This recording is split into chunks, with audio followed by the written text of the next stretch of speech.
Okay, so I actually think this book is going to, I never say this, but I mean it. I think this book is going to have a big effect on the course of the country. And the reason I think that is because you two are the perfect people to write it. And so I never do this, but I just want to start with your bios. So your siblings, Casey and Calle, you happen to have grown up in the same neighborhood as me in Washington, like blocks from me.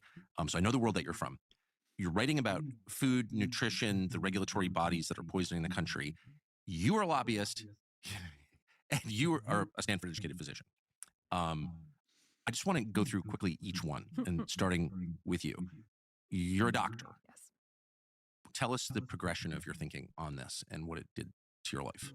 Yeah, absolutely. So trained at Stanford Medical School, then became trained as a head and neck surgeon. Undergrad Stanford. Undergrad Stanford, medical school at Stanford, then went on to train in head and neck surgery. Yes. 9 years into my postgraduate training. How did you do in medical school and college? Did well, was president of my Stanford class, graduating, taught my class with honors in medical school, and went on to a very competitive surgical subspecialty. Okay, so I'm just saying, like, normally I dismiss credentials out of hand, but these are real credentials and they matter, I think, to your credibility. Okay. And I did what every good little medical student, wants to do, which is climb the ranks of that academic ladder. But, you killed it. Did well, Yes. and I got to the top of that mountain, right? 9 years into my postgraduate training. And I looked around me and I realized that, patients in America are getting destroyed. Children, adults, the elderly. You're so distracted in your little surgical subspecialty, focusing on the ear, nose, and throat, where I was, and you get distracted. You look around at what's happening to Americans, and our health is getting worse every single year. Patients in America are getting much sicker every year, more depressed. We're getting infertile, and life expectancy is going down in a country that's spending almost 2x more than any other country in the world. So before we get into the details of what you did, tell us, of why you did what you did. Yeah. Tell us what you did. So Yeah. you spent your whole life working toward this goal. You reached the top. And then you decide not to do it? Yeah. I'm in the operating room in my 5th year of my surgical residency, and I'm looking down at a patient in front of me who's on her 3rd revision sinus surgery. And, I know how to diagnose her. I know how to write the prescriptions. I know how to do the surgery. But what I kind of realized in that moment was, like, I have no idea why this patient's actually sick. She has so many other health issues, prediabetes, arthritis. She's got some brain fog. She's got obesity, and she's got this sinus issue. And in my training, I was never, ever, ever taught to look at the whole patient, to look at how all these things are connected. And I was only taught how to, do the surgery and then bill for it. And I realized that there's a huge problem in how we're practicing medicine right now, which is we're ignoring the root causes of why Americans are sick. And we're profiting off of patients getting sick and then doing things to them.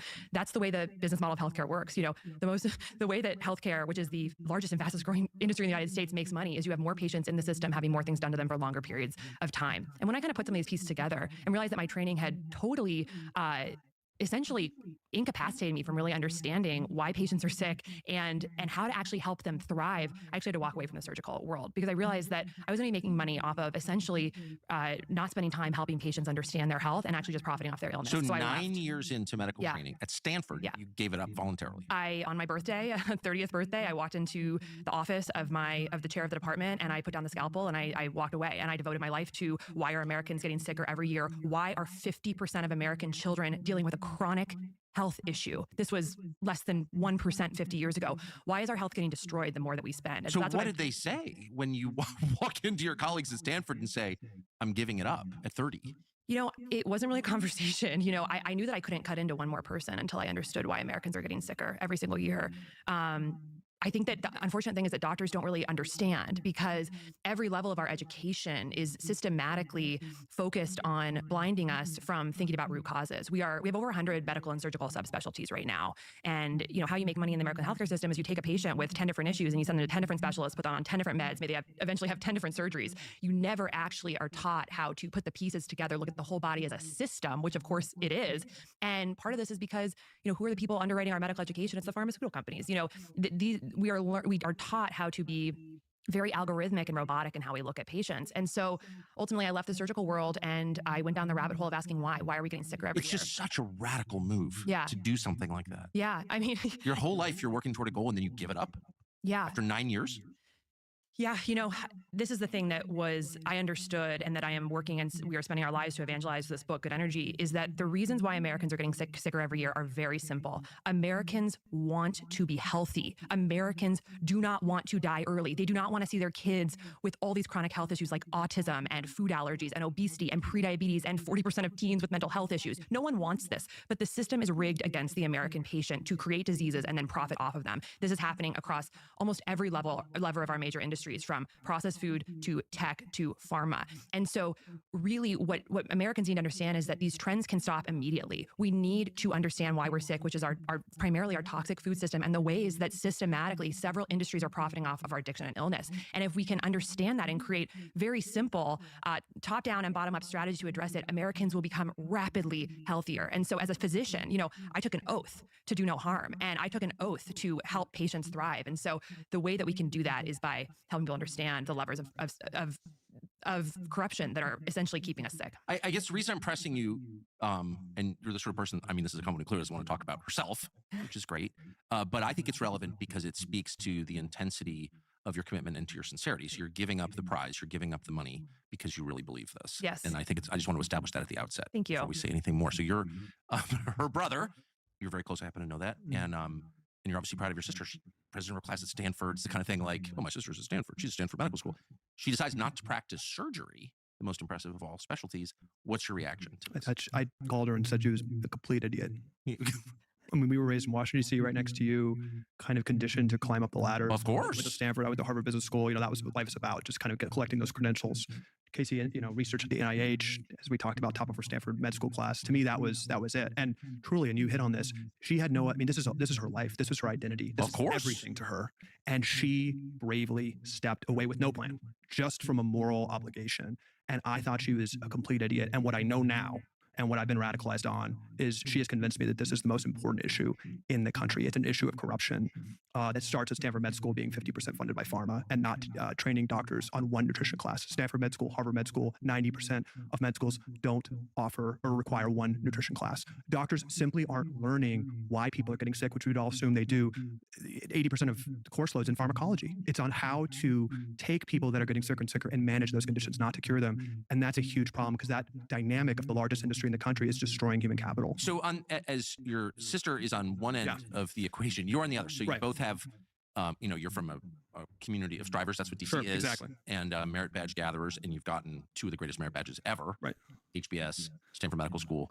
But you're all of a sudden finding yourself in Washington. Can you just explain your background a little bit? Yeah, so I just Casey was a bit smarter than me on the biology route. I wanted to be contributing to politics from an early age, and went to Stanford to go back into politics. Studied economics, political science, went straight back to campaigns after school. What I learned quickly is that in campaigns over, you work for the biggest spenders in DC, and I found myself across the desk from food industry and the farm industry. The farm industry spends 5 times more in DC than the oil industry. By far the biggest spender. Bipartisan, you're working for pharma. But starting with food, I learned early on that the food industry, and this is my construct, the food industry and the processed food industry was created by the cigarette industry. And I think this is very telling. It's something I learned. So in the 1990s, the 2 largest food companies in the world were R.J. Reynolds and Philip Morris. What happened is when the Surgeon General way too late in the 1980s said cigarettes were maybe problematic, these were some of the largest companies in the world with the largest cash piles of any company in the world. So what they did is they used their cash piles to buy food companies. We think about the 80s as the Wall Street era, M&A, a lot of deals. The 2 biggest M&A deals up until 1990 in world history were cigarette companies buying food companies. So you had in the 90s, these 2 cigarette companies very strategically do 2 things. They shifted their thousands of scientists who were experts at making cigarettes addictive to the food department.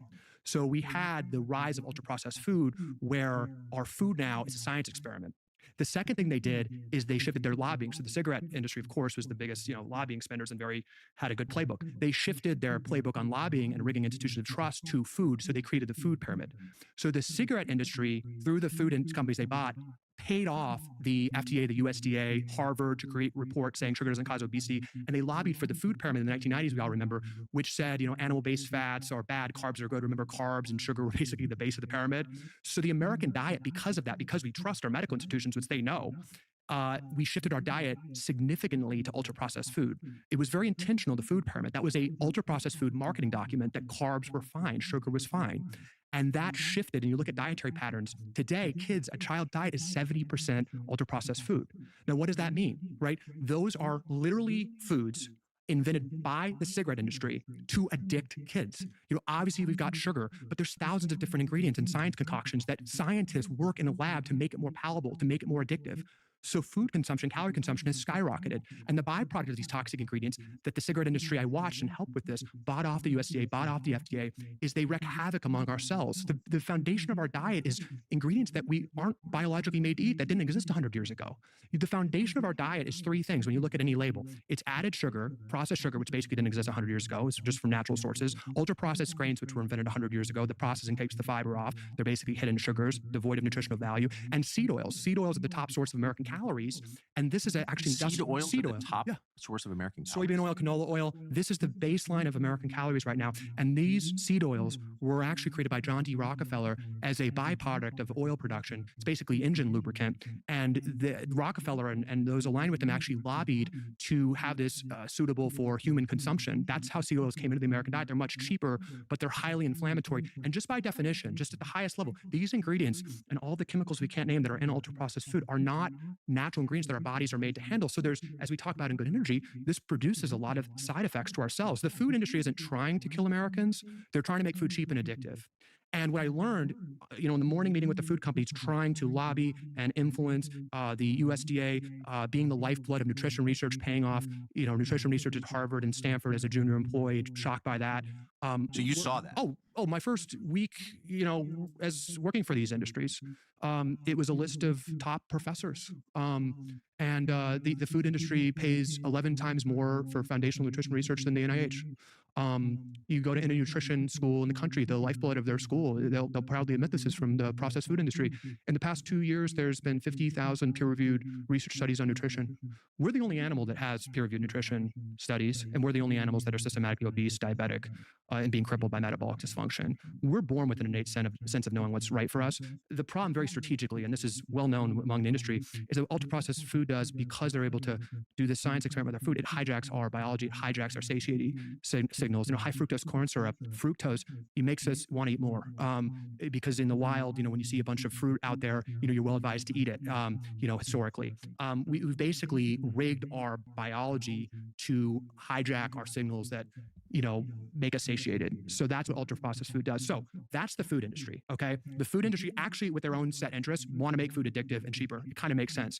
The criminal devil's bargain is that it's highly tied to the healthcare industry. And as Casey said, the fastest growing industry in America right now isn't AI.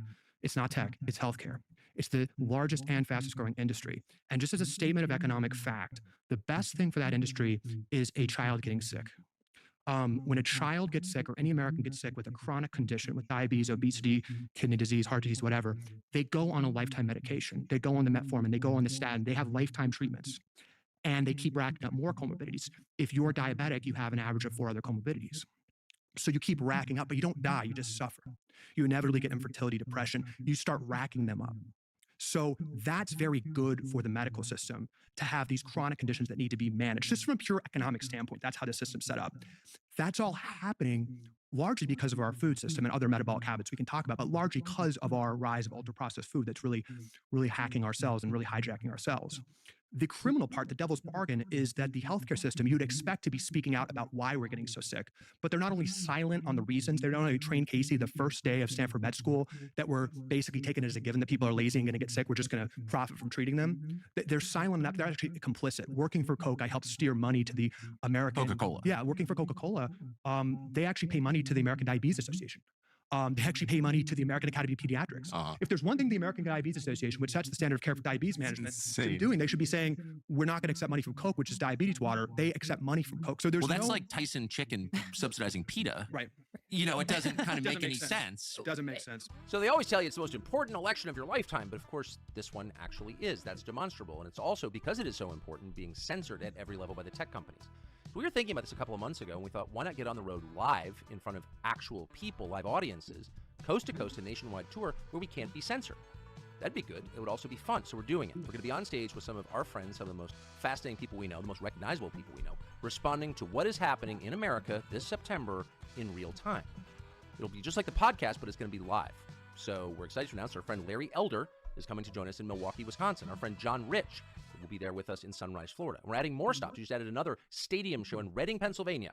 We'll be joined on stage by Alex Jones. They tell you what Alex Jones is like. Have you seen him in person? You should. Make up your own mind. It's going to be fun as hell and interesting and intense, and we hope you will join us. Go to tuckercarlson.com right now to get your tickets. See you there. Wait, so okay, thank you. So you work for Coca-Cola, you were at Stanford Medical School, and both of you have converged on what I think is a kind of evangelism. I say that as a compliment. And this book is the result of that. Can you just give us the baseline condition of health in the United States? Absolutely. So the word I used earlier, destroyed, is not hyperbolic in any way, shape, or form. 74% of American adults now are overweight or obese. Close to 50% of children are overweight or obese.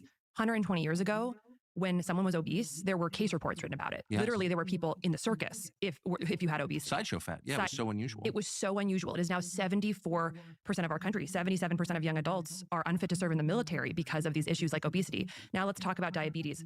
50%. A full 50% of American adults have prediabetes or type 2 diabetes, which is a fundamental issue in how our cells, half the country, Tucker, have prediabetes or type 2 diabetes, and 30% of teens now have prediabetes. This was a condition that no pediatrician would have seen in their lifetime 50 years ago. 1% of Americans in 1950 had type 2 diabetes. We have 18% of teens with fatty liver disease, a disease that used to be in late-stage alcoholics. Cancer rates are skyrocketing in the young and the elderly. Young adult cancers are up 79%, and this is the first year in American history we're estimated to have over 2 million cases of cancer. 25% of American women are on an antidepressant medication. 40% of 18-year-olds have a mental health diagnosis. We have the highest infant and maternal mortality rate in the entire developed world, despite spending 2x on infant and maternal care than any other country. So you have a higher risk of dying as a woman giving birth in America than any other developed country in the world. Autism rates in kids are 1 in 36 nationally. This was 1 in 1,500 in the year 2000, and the screening has not changed. In California, where I live. I just want to linger on that. And the screening has not changed. So in 20 years. The definition hasn't changed. No. 1 in 32 from 1 in 1,500. In California, 1 in 36. Right now, it was 1 in 1,500. In California, it's 1 in 22. One of the worst states in the country for autism. So this is just a smattering. What the hell and all of these conditions. I mean, and I could go on and on. Autoimmune diseases, infertility is at peak rates. I mean, I don't know how this is not front page news. Infertility is going up 1% per year. Sperm counts are going down 1% per year since the 1970s. Sperm counts are down continuing 50%, to drop? continuing to drop. At an increasing rate. Our bodies are crying out for help. 26% of women have polycystic ovarian syndrome. Now, the thing that people need to understand is that all of these conditions are caused or driven by the exact same thing, which is metabolic dysfunction, this core foundational issue of how our bodies on the cellular level function, which is driven by our toxic food system and our toxic environment. These subtle, insidious forces that are creating slow, progressive illness starting now in fetal life that allow patients to be profitable and on the pharma treadmill for their entire lives. They make us sick, but they don't kill us, and then we are drugged for life. You look at what's happening in children. A child born in a hospital in the United States today, within hours of coming from source into this, into this body, the first thing that happens to them is pharmaceutical intervention. Without really asking, there's barely informed consent about this. That child's eyes are smeared with erythromycin ointment, and they're given a hepatitis B vaccine in their first day of life. And what are these two things for? I mean, I mentioned this because it's just emblematic of how we're put on the pharma treadmill from the moment we are born in this country for reasons that are very strange. The erythromycin ointment is to prevent chlamydial infections of the eye, which we test women for chlamydia. So why would every baby in the United States need this ointment if the mom doesn't have it? And the Hep B vaccine is for hepatitis B, which is a sexually transmitted disease and IV drug user disease, of course, which babies are not going to be exposed to. And yet every single baby in America is getting the intervention. So from literally the day we are born, why? Why not test the pregnant mother for those? They do. Okay, so they give it to the women who, even if they have tested negative, which they give would be it to the overwhelming majority. Absolutely. So I don't understand, why would you treat a child on his first day of life for illnesses for a fact he doesn't have, it isn't going to get? So this is what I saw working for pharma. So let's get out of the passion of this debate and just talk about the economic incentives. Let's take the Hep B. Okay. There's actually no dynamic in American capitalism like the vaccine schedule, because the second you get something on that schedule, the government's paying hundreds of billions of dollars for a product that's then mandated for every single American living. So I'm just speaking again, let's not even get into the efficacy of vaccines. No, we're talking math. From an academic, I'm talking math.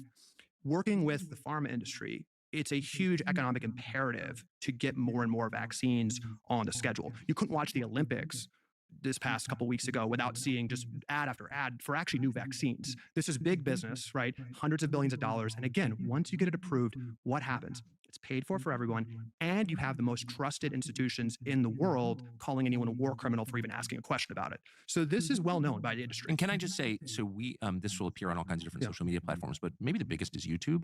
owned by Google, and they will censor this. They will demonetize this video. Just so far, you have not attacked vaccines, No. but you are showing evidence of some skepticism of their efficacy or the need for them. And YouTube will demonetize this video for what you just said. You're a Stanford-educated physician, but YouTube has decided you're not allowed to say this. And I think this is such an important conversation, because I'd ask everyone listening, if they can still listen to this, is why is YouTube, why is the media, by the way, YouTube and the media are heavily funded by pharma. Pharma is the #1 funder of mainstream news media and one of the largest funders, just demonstrably, just factually. It's just a fact for YouTube ads. You can't watch a YouTube video without seeing pharma ads. So just like they're funding and have a direct line, as we talked about this last time, working for these industries. We paid tech companies, we paid media companies, not even to influence consumers, but to have a direct line to them. It's part of the public affairs strategy, right? We know that if we can fund a large part of YouTube's ad budget, we have a direct line of communication to those companies. And then we have studies from Harvard that we've paid for too, saying that it's anti-science to say anything that questions our products, which we can jam down the throats of the people that we now have a direct line of communication Right. to. So This the direct all part line of is not to consumers. That's of lesser concern. The direct line is to the media companies, so you can affect censorship. That's right. Just as again, as an economic fact, 80% of NIH grants have a conflict of interest. There's very little conflict of interest rules for academic studies. So the game is clear. You fund the academic studies and you have the seal of Harvard, the seal of the NIH, saying that these products, these pharmaceutical products are perfect. And then you use those studies to influence the tech companies and the media companies that you've also paid and have a direct line of communication that there's misinformation. Let's get back to Hep B, but I just want to make one macro point. It's the selective outrage. Why are we so concerned about talking about vaccines? Why is it such an impetus from our trusted institutions that you are a horrible parent if you even ask a question about 72 shots to your kids?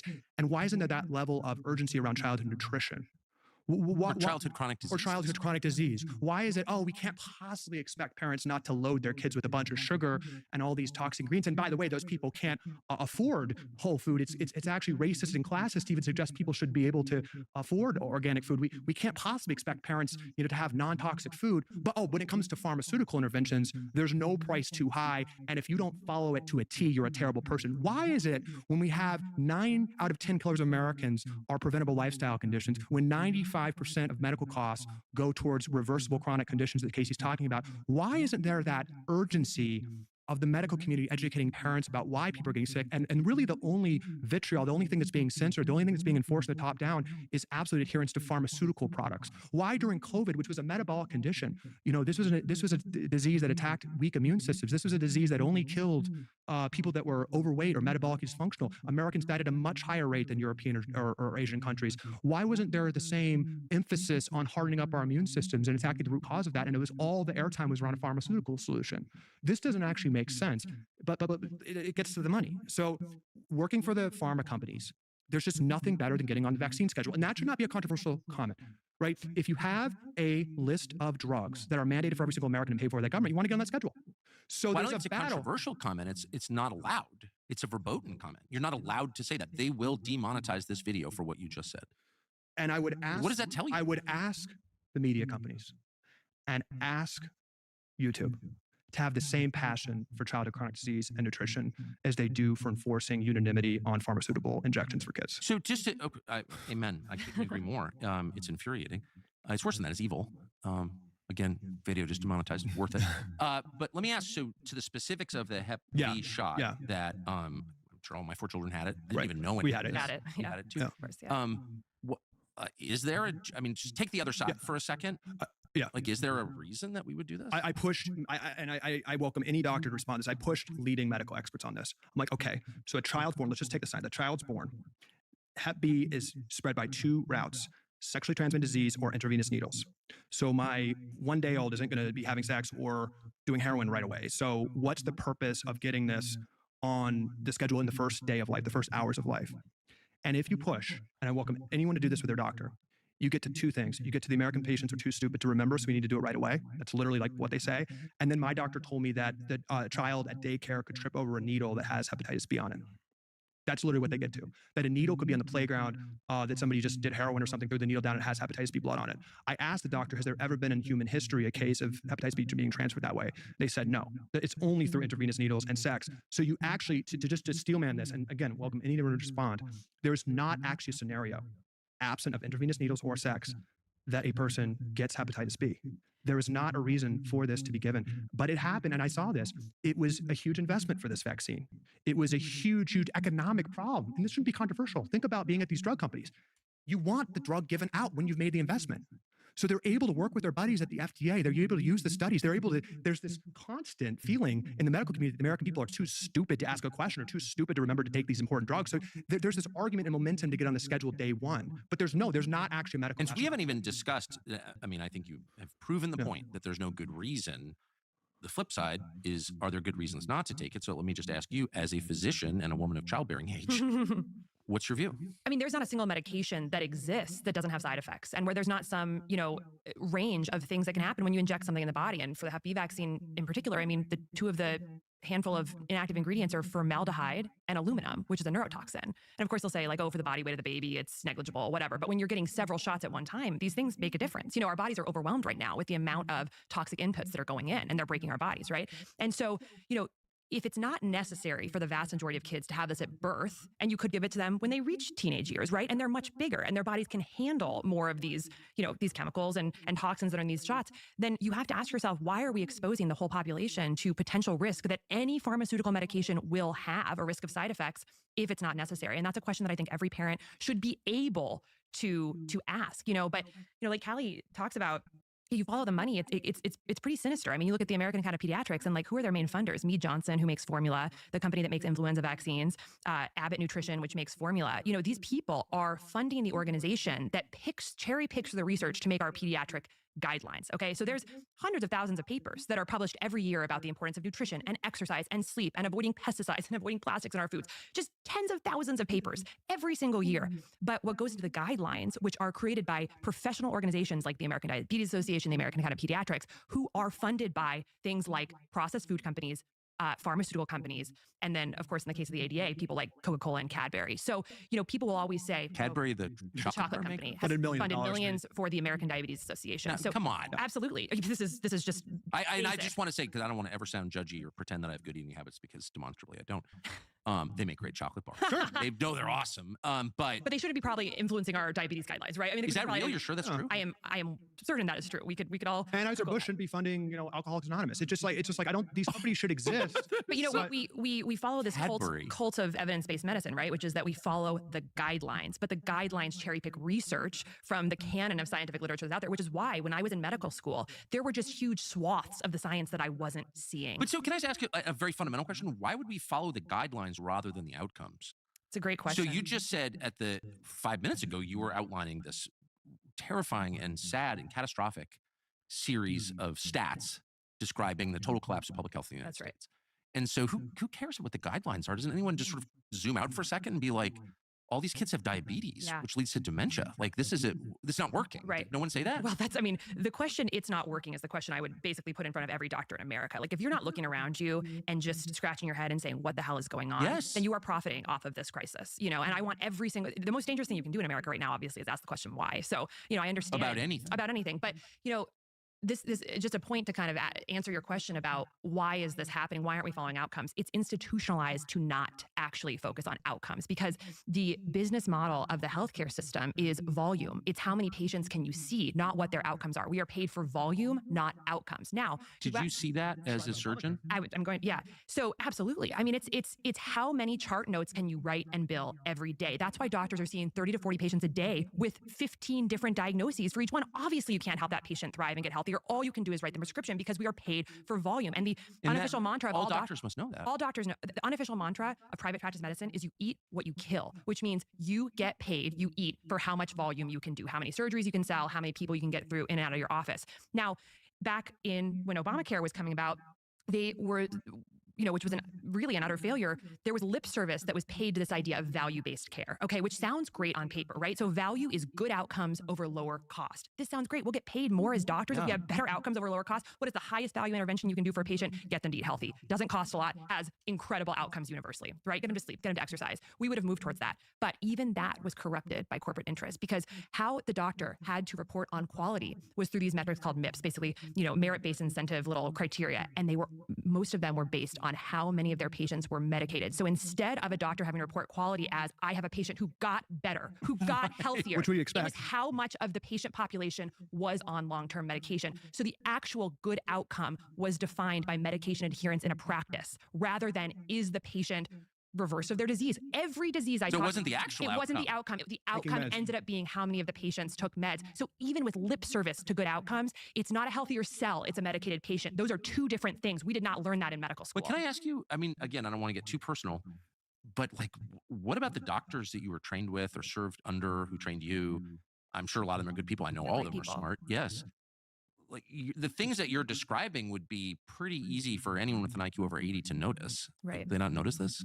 Like, what is that? There's several aspects to it. I think that because med school is funded by pharma, when I was at Stanford Medical School, we got a $3 million grant from Pfizer to revise our curriculum and you can look up the articles from this time.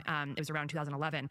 The grant was with no strings attached. They had no control over what the curriculum development was going to be. But, if you're accepting $3 million from Pfizer, of course it's going to have an influence on what we're learning. And the dean received consulting payments as well. Actually? Yeah, the dean during her time, Philip Pizzo, was a pain specialist.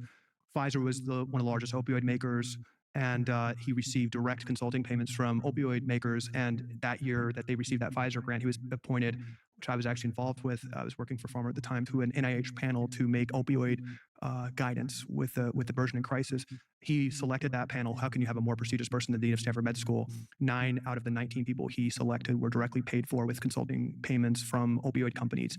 And that panel in 2011, 2012 recommended more relaxed opioid standards and said that the idea of addictiveness was overblown and led to an increase of the curve in opioid deaths. And, we're talking a lot about the opioid crisis right now. J.D. Vance is talking about it, which is just, destroying Appalachia and large parts of America. What people don't, I think, realize is that the majority of opioid overdose deaths started with a legal prescription. Yes, that's right. So that's how it works. So I was actually helping. It's sort of hard to hear that and not, again, one doesn't want to be judgmental. However, that seems like criminal behavior to me. For the doctors, all the education is just targeted towards having you just have one hammer, right? You have one hammer, which is your prescription pad and your surgery. You don't have any other tools in your toolbox, right? Because from the very beginning, from the very way that we're even taught about the body, it has been corrupted, right? It's rotten. It's rotten the way that it's wrong biologically how we're thinking about the body. But you even look at the med school Can you curriculum. tell us really quick how? Well, in the sense that we don't learn any, they're not 80% of medical schools don't have a single class on nutrition, and yet food is the cause of 9 out of 10 leading causes of death in the United States. So you were saying, but even to zoom out a little further, you were saying at breakfast, you put it so well, of course I can't remember it exactly. You were saying that medical education disconnects the body into its components, but doesn't address it as a connected thing. So this is the point that's going to potentially create insolvency in our economy and ruin us as a species, is this exact point. Right? It's Not that the stakes are high. is that we have convinced people and doctors that the body is 100 separate parts. The body is one system, one unified system, obviously. Something happening in your toe can affect everywhere else in the body. And yet we have essentially brainwashed people and doctors to believe that specialization is king, right? What is the most prestigious doctor, right? It's someone who is hyper subspecialized. Yes. We basically diminish the value of primary care and pediatrics, these general specialties, yet someone who's a neuro-otologist is like at the peak of the What is ladder. that? It's literally someone who did my residency, so 5 years of head and neck surgery residency, and then two additional years just focusing on 2 square inches of the ear to focus on the ear, basically, and do surgery of the ear. That is the dean of Stanford. Right now, the dean of Stanford Medical School is a neuro-otologist. So the more specialized you get, the more prestigious you get. And what this does is it creates a system in which we actually start to see the body as 100 different separate parts, and we lose sight of how all of these things are connected. We lose sight of the research that's telling us how all these diseases are connected, that the diabetes that's happening all over your body, actually, we know that type 2 diabetes greatly increases our risk for hearing loss. But a neurotologist doesn't really want to think about that. They want to operate on the ear, right? And so you lose sight of the connections, and you get a patient in 15 different specialist offices. So many Americans are going through this right now, where you go to the primary care doctor with 10 issues and you end up with 10 different referrals to different specialists. And no one has any education, time, or financial incentive to think about how all those diseases are related. So what you do is you have specialists reacting to the symptoms happening in different parts of the body rather than anyone understanding how to think about how it's all connected, which when you go down that road, when you start asking why, you realize it is extremely, extremely simple, that all aspects of modern American society are rigged against the American patient to get us, addicted to food, allegiant to pharma, and just spending 10 hours a day on our phones, addicted. And now we are all sick, our bodies are breaking, and it's leading to all these organ-specific symptoms that are related to a very simple root cause. Can I just press you just a tiny bit? Sure. I hate this. I know. Why did you come to that conclusion? and none of your colleagues did. I think it's really important Yeah. to understand why certain people see obvious truths while everyone else is, including smart people, are blinded to them. What about you allowed you to connect these pretty obvious dots? Parenting. How? What did your parents do? My parents. Our parents focused on incentives. Incentives are everything. Incentives are why Americans are sick right now. If we change the incentives, we'd get healthy in 2 years. Our country would be the most competitive country in the world. My parents' incentive in our family was to ask questions, not to have any stars or marks or anything, So what was celebrated in our family was sitting down at the dinner table in DC and asking questions and poking at ideas. We were celebrated for thinking about things in a bigger picture. That is not, you talked about this with Tim Dillon on your recent podcast, the boomers, they just want the stars for their kids, to get all these little badges. But that was not what was celebrated. My parents We didn't care. developed our own compulsion to climb up the ladder, but it was always instilled like ask Add questions. value, And ask questions, we never think felt for yourself. actually like our parents were that happy with rising up. It was like, are we being good people? Ask, and that was really instilled in us. Did they have a moral, explicit moral center? Like this is right. I think they were very spiritual people. Yeah. We were raised with spirituality. We were reading, sacred texts and the Bible and Rumi and Ayn Rand and all these different things from a young age, discussing it at the dinner table, thinking about philosophy. And so that was what was So celebrated. they were not conformists. When I quit my surgical residency in my 5th and final year, after hundreds of thousands of dollars in my education, my parents threw me a party. They were No way. they came. No parent would do that. No parent. They were, and they never told me to quit. Hundreds but of thousands of debt, absolutely, they were so proud of me for coming to my own conclusions and seeing it. And there's a lot of Even though, so the incentive for parents, at least in DC where I raised my children, is to tell people in your neighborhood, your friends, Oh yeah. that you have a daughter who's a Stanford. They never educated pushed us to go doctor. to Stanford. They never pushed us to I never once ever in our entire childhood, they said, you need to go to your college counseling meeting ever. They were about having fun and thinking. We were, they were older parents too. My parents were in their 40s when they had us. They lived lives. They were not living through us. They were spiritually grounded. They're not afraid of death. They aren't driven by the materialism that just makes you rack up a wall full of, awards. It was about our being You're good making me people. emotional. Yeah. Sound And like so wonderful that is people. the reason. Yeah, that is the reason. And I mean, there's privilege involved in it too, of course. Like we had financial backstop. A lot of my friends going into medicine, they were supporting their families, right? Right. And I have so much respect for that. And the fact I that agree. people's options are limited, but doctors are in a trap. It's $500,000 of education. You have this guaranteed salary, and all you have to do is drink the Kool-Aid. All you have to do is stay heads down and not ask questions, not ask why. And you can really feel good about your work, right? People are sick as hell in this country, and we do need people to be doing heart surgery, or else people will die. But the thing that is so imperative for people to understand is that the reasons we're having surgery, the reasons why we're getting sick, the reasons why American competitiveness is plummeting, the reasons why our kids are chronically ill, half of the kids in America are chronically ill, are all from preventable issues. So if you're a doctor who's not spending any time on focusing on that, then unfortunately, for better or worse, you are bankrolling on the problem. Do you remember when Elon? I honestly think you're going to change the world. I mean that. I mean that. Thank you. Thank you. Just had to say that. Thank you. Thank you for having us here. Oh, sorry. It's just your description of your parents is, It brings me to tears. Oh my gosh. I cannot wait to have children. There is no greater role. There is no greater role in this world. And, I was sold such a bill of lies, like climb the medical ladder, become the chair of an institution. I can think of no greater thing that we can do than have children and keep them healthy. Yes. Right. And I just, up until a couple years ago, I didn't even want to have children because I thought it was a liability to this value system of just like rise the ranks, make money. But I don't think there's anything more important we could be doing than creating healthy children who are thinking for themselves, who are eating healthy food. And I cannot wait for that role. And I think it's a spiritual corruption of our society right now that we have forgotten that this is the most important thing that we can do. It's unbelievable how far off we are. And I think it is deeply a spiritual crisis because we have lost sight of what really matters in our lives. And you were singing my song, and much better than I ever could. So that is, sorry. So completely carried away. So I guess now is the time, since we're talking about your parents, tell us, and your brother and I have talked about this at some length, I know this is painful, but about your mother, her illness, how that affected what you're doing now. Our mother was our best friend. This book is dedicated to her.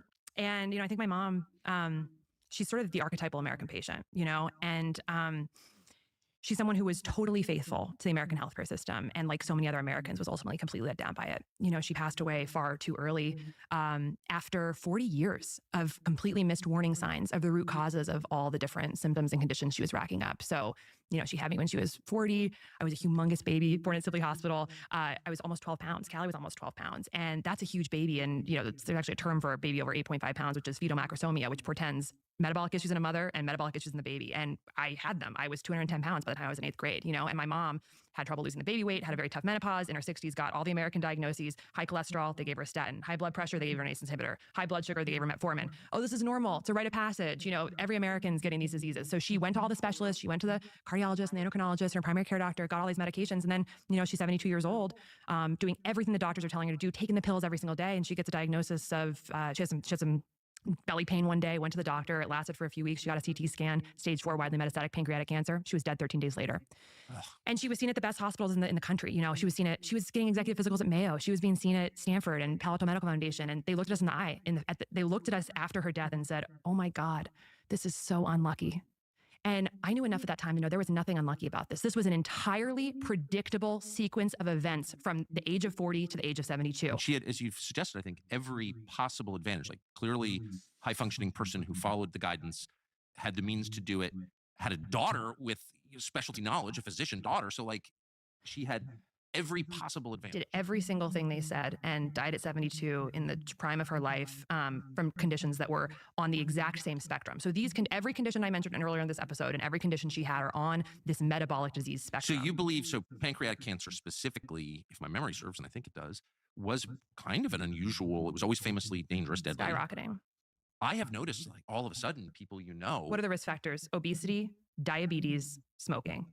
It is fundamentally a lifestyle disease. Pancreatic why cancer. it is going up. So is breast cancer. Breast cancer. Breast cancer is now 1 in 8 women. This is often an It's a foodborne illness. Estrogen-driven cancer. Well, where are all these extra estrogens coming from? Maybe it's the 6 billion pounds of pesticides that are being invisibly sprayed on all of our food and poisoning it. And what are these pesticides doing? They're estrogen receptor agonists. Interesting. Being sold to us from China and from Germany, Which they're not using in their food there. Illegal. So what does that mean? I'm sorry. I just want to make sure the science is clear because I don't really understand it. It's the effects of these chemicals on food is what?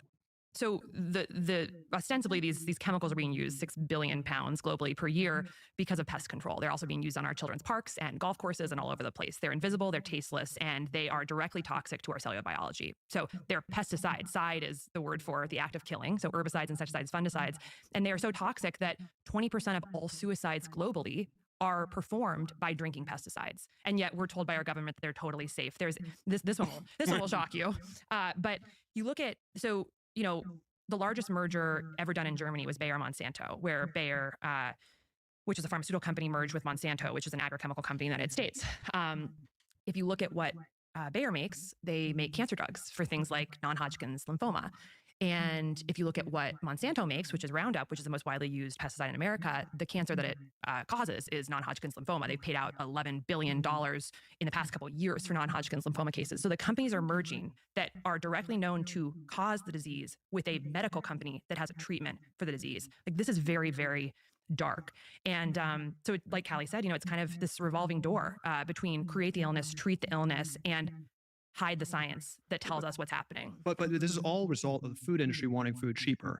And we spend per capita half as much on food as they do in Europe. But we spend 3 times more per capita on healthcare. So my big point to everyone is this is not the free market at work. This is food companies lobbying to have neurotoxins and endocrine disrupting chemicals on our food that are toxic, that aren't allowed on any other food in any other developed country in order to make food a lot cheaper. And then to your point about, what do these chemicals do? It increases estrogen. And these kids are inhaling hormone disrupting chemicals. So And now- the New York Times recently had a front page article that puberty rates, particularly among women in the United States, are plummeting. People are hitting puberty younger. years earlier. Girls are hitting How puberty. young? The average girl in America is hitting puberty, which is sexual maturity, 6 years earlier than they were in 1900. We have the earliest puberty rates of any continent in the world. It's age 10 and 10 to 13. And this is in large part thought to do because of we're literally giving children estrogen with all the plastics we're ingesting, which are xenoestrogens, meaning they are exogenous artificial estrogens, and the pesticides, which can activate the estrogen receptors like atrazine. You can put atrazine, which is a pesticide that we spray about 70 million pounds of in the US every year. It's not legal in Europe, but it's sold to us from international It's countries. not legal in Europe? No, you cannot use it. And you put this on a developing male frog embryo and it turns into a female frog. That's how much of an endocrine disrupting chemical that it is. And so these chemicals are not inert. And again, because we can cherry pick science, and so much of these science, I mean, these papers are PR papers paid for by industry. The Monsanto papers was a huge thing that, revelation. They had to declassify these documents that Monsanto had basically ghostwritten scientific papers to say that these chemicals are safe. Wait, can I just ask an obvious question? So the incidence of transgenderism, or whatever we're calling it, have, skyrocketed, thousands of % increase in the last 10 years. And there are many threads to this. It's partly a political movement, social movement, but you sort of wonder if it's not also a biological response to these chemicals. Is that I'll say possible? I'll say this just as a demonstrable fact: our child's environment is to an unprecedented degree full of hormone disrupting chemicals. The assault on a child's cells and hormones is unrelenting right now. Unrelenting. And their bodies are small. They can't handle it. So you take a child and you put them on a screen for the average kid is using a screen 7 hours a day. Okay. And so this is hitting their dopamine. So that's one input. We're eating a credit card's worth of plastic per week, right? And these are hormone disrupting chemicals. All of our How food are we is eating plastic in that volume? plastics are in everything now. They're in our air. There are nanoparticles of plastic in the air we're breathing. They're in our water. They're covering every piece of food that we buy in the grocery store. You go to Europe, all the vegetables are just, they're just in these free markets, they're not packaged. In the US, you go to Trader Joe's, every single piece of food is covered in plastic. You've got the plastic water bottles. Every single can that we drink in the United States is lined with a plastic coating. Yeah. Every single one. It's all getting in. And this can actually directly disrupt our mitochondrial function, which is the metabolic machinery of the cell. So microplastics actually can disrupt the way we make energy in the body. And we know that metabolic issues are the root cause of every chronic illness facing Americans today. You can't make this up, And then you have there's many effects of these things, but endocrine disrupting and mitochondrial disruption are two of the really big ones. Then you've got the kids eating 70% of their calories that a child is eating today is from a factory, industrially manufactured, ultra-processed foods. We know that these foods are destroying our cellular biology. So it's really, and with school start times, kids are not getting enough sleep. So across sleep, across movement, the average kid is spending less time outdoors than a prisoner in America right now. Like kids are not going outside. We're not getting the sunshine. Our circadian rhythms are destroyed. So every level of society, public school start times are disrupting our food, our nutrients, our sleep, our stress and dopamine, our movement patterns, and our toxins. And we are getting destroyed. And this is the visible hand. And we just have to understand this when we're thinking about healthcare policy.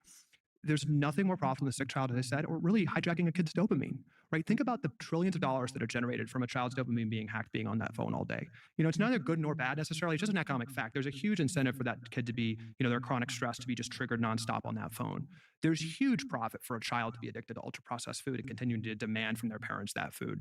There's huge incentive for a child to be sick and getting on the statins, which are doubled in prescription rates in high schools in the past 10 years, to get on the SSRIs that are now handed out like candy in high schools, to get on the metformin, to get on the Ozempic, which is now being recommended. They're pushing for 6 years old and not for if your child is overweight, lifetime prescription Ozempic. That's very profitable. So you have basically the free market at work. I think capitalism is the greatest invention in human history. But just looking agnostically at the incentives, it's as many pills as we can give that kid, as much we can keep that kid in fear, as much as we can keep that kid sick without dying right away. That's what's fueling the largest industries in the country. So let me just ask, there's so many, this could go on 10 hours. Let's just stop with Ozempic really quick, because Ozempic, and you and I had a pretty remarkable conversation about Ozempic. And at the end of it, I thought, well, that's never going to be popular because that's kind of terrifying. I was wrong as usual. And now it is ubiquitous. Kids are taking it. College students are taking it. As a physician, what's your view of Ozempic?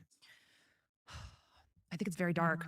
I think it's a stranglehold on the U.S. population, almost like solidifying this idea that there is a magic pill. I mean, literally, the book by Johann Ari is called Magic Pill, and convincing us that salvation from our chronic health issues is going to be found in a shot when we are living in a toxic stew that's destroying our cellular biology. It's, of course, for certain patients, taking GLP-1 agonists is going to be helpful for their conditions. It might jumpstart their way to getting back to health. Is that the name of the active drug? GLP-1 agonists. Yeah. So GLP-1.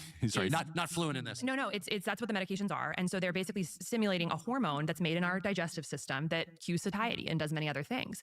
And so satiety is making us feel full, making us and what's so interesting, like we are like Calle said earlier, like we are the only species in the world that has an obesity and chronic disease epidemic. The only species in the world that has a chronic disease and obesity epidemic because of ultra processed food. You think about every other animal in the wild, they're eating real natural foods, except for domesticated animals, which are also getting chronic diseases just like humans because they're eating our food. But every other animal, they're able to regulate their satiety. They're not eating themselves to death like we are. We're literally eating ourselves to death. The reason is because these foods, like Calle talked about with the cigarette companies and the scientists moving to create addictive ultra processed foods, they are designed to subvert our satiety mechanisms like GLP-1 secretion so that we never know that we're full. But if we were eating whole, real food, we would cue the exquisite satiety mechanisms in our bodies and we would not overeat.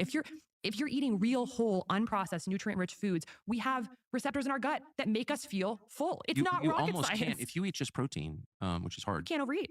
you cannot overeat. No, that's right. You can't eat too much steak. It's not even possible. And think about this. It's incredible if you can convince people that this is not true. And defy the entire animal kingdom, what's happening with every other animal. This could be on track to be the most profitable medication ever in human history. It will be if the powers that be let it. And the unfortunate part is that it doesn't take our bodies out of the toxic stew that's crushing our biology. Yes, we may melt some fat, but we're essentially creating starvation to melt fat and muscle without changing any of the other levers that we just talked about that are crushing our biology. So this is not the public health solution. You look at what's happening though. Do you think there are potential downsides to it? I mean, every medication has downsides, and this one has well-known side effects. It disproportionately causes us to lose muscle mass, which creates frailty, which is one of the things that can cause people in old age to have very poor quality of life and early death.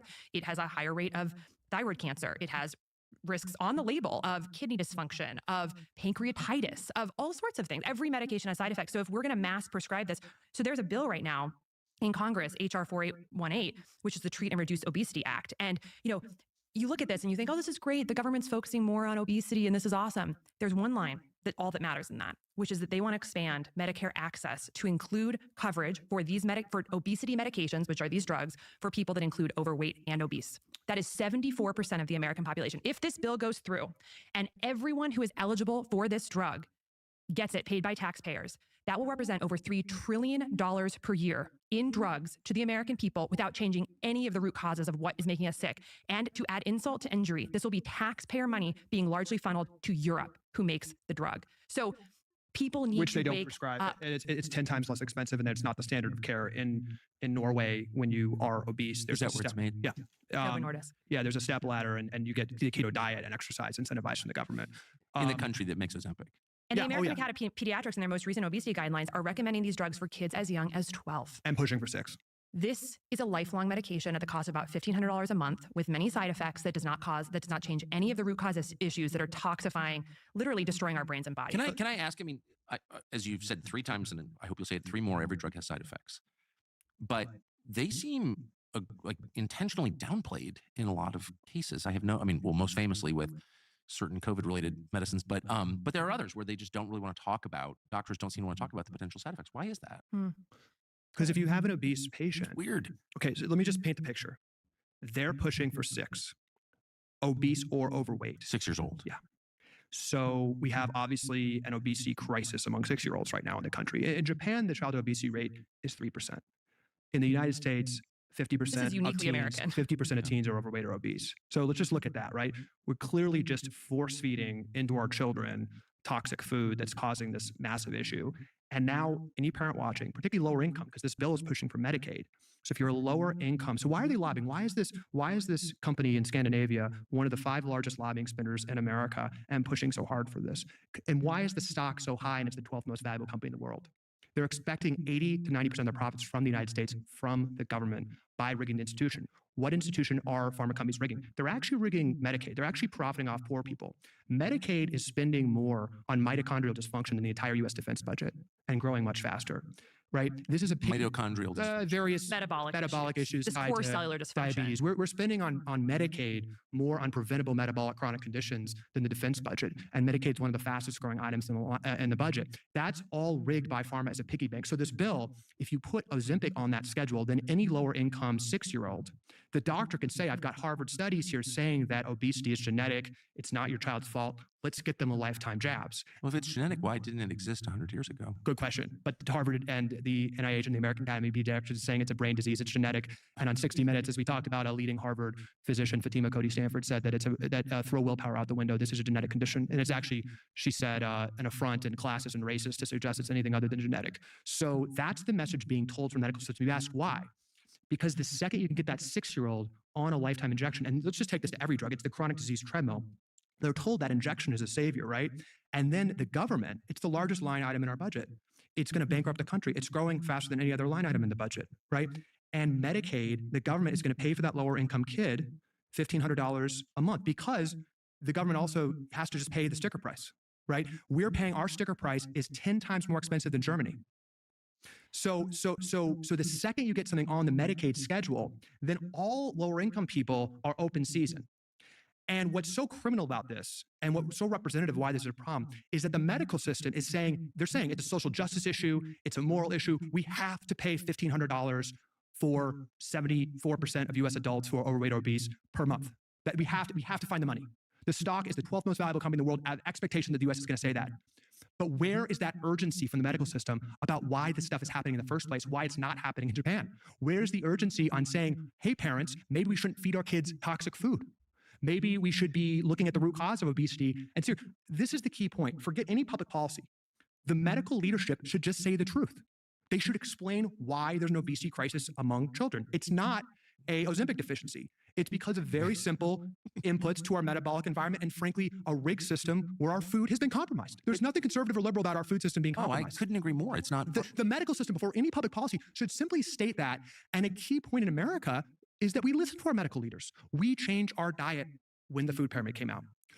Smoking rates plummeted when the Surgeon General report Majority came of out. Americans got the COVID vaccine. When Dr. Fauci said, get the vax, most people, we respect and listen, but medical providers, they actually literally have social justice components where they're actually not able to recommend natural food because there's a component in the USDA nutrition guidelines which takes into account social justice. So they're worried about affordability. May I ask, what does that mean? So it's racist to eat non-poisonous food? In America, it is classist and racist to suggest that mothers shouldn't be poisoning their kids. Yes, that is what the USDA argues. So it seems like yet another example. There are so many of them, and you've talked about them when you were lobbying for Coke, of the richest people in the society, the ones who are looting the society, using issues like racism or sexism or classism as cudgels to beat back criticism of their looting. Right, the NAACP is a registered lobbyist for Ozempic today. They're a registered. The part that makes us scratch our head is like, how are we so delusional that we think it is easier to inject a child weekly for life than find a way to get that child healthy food?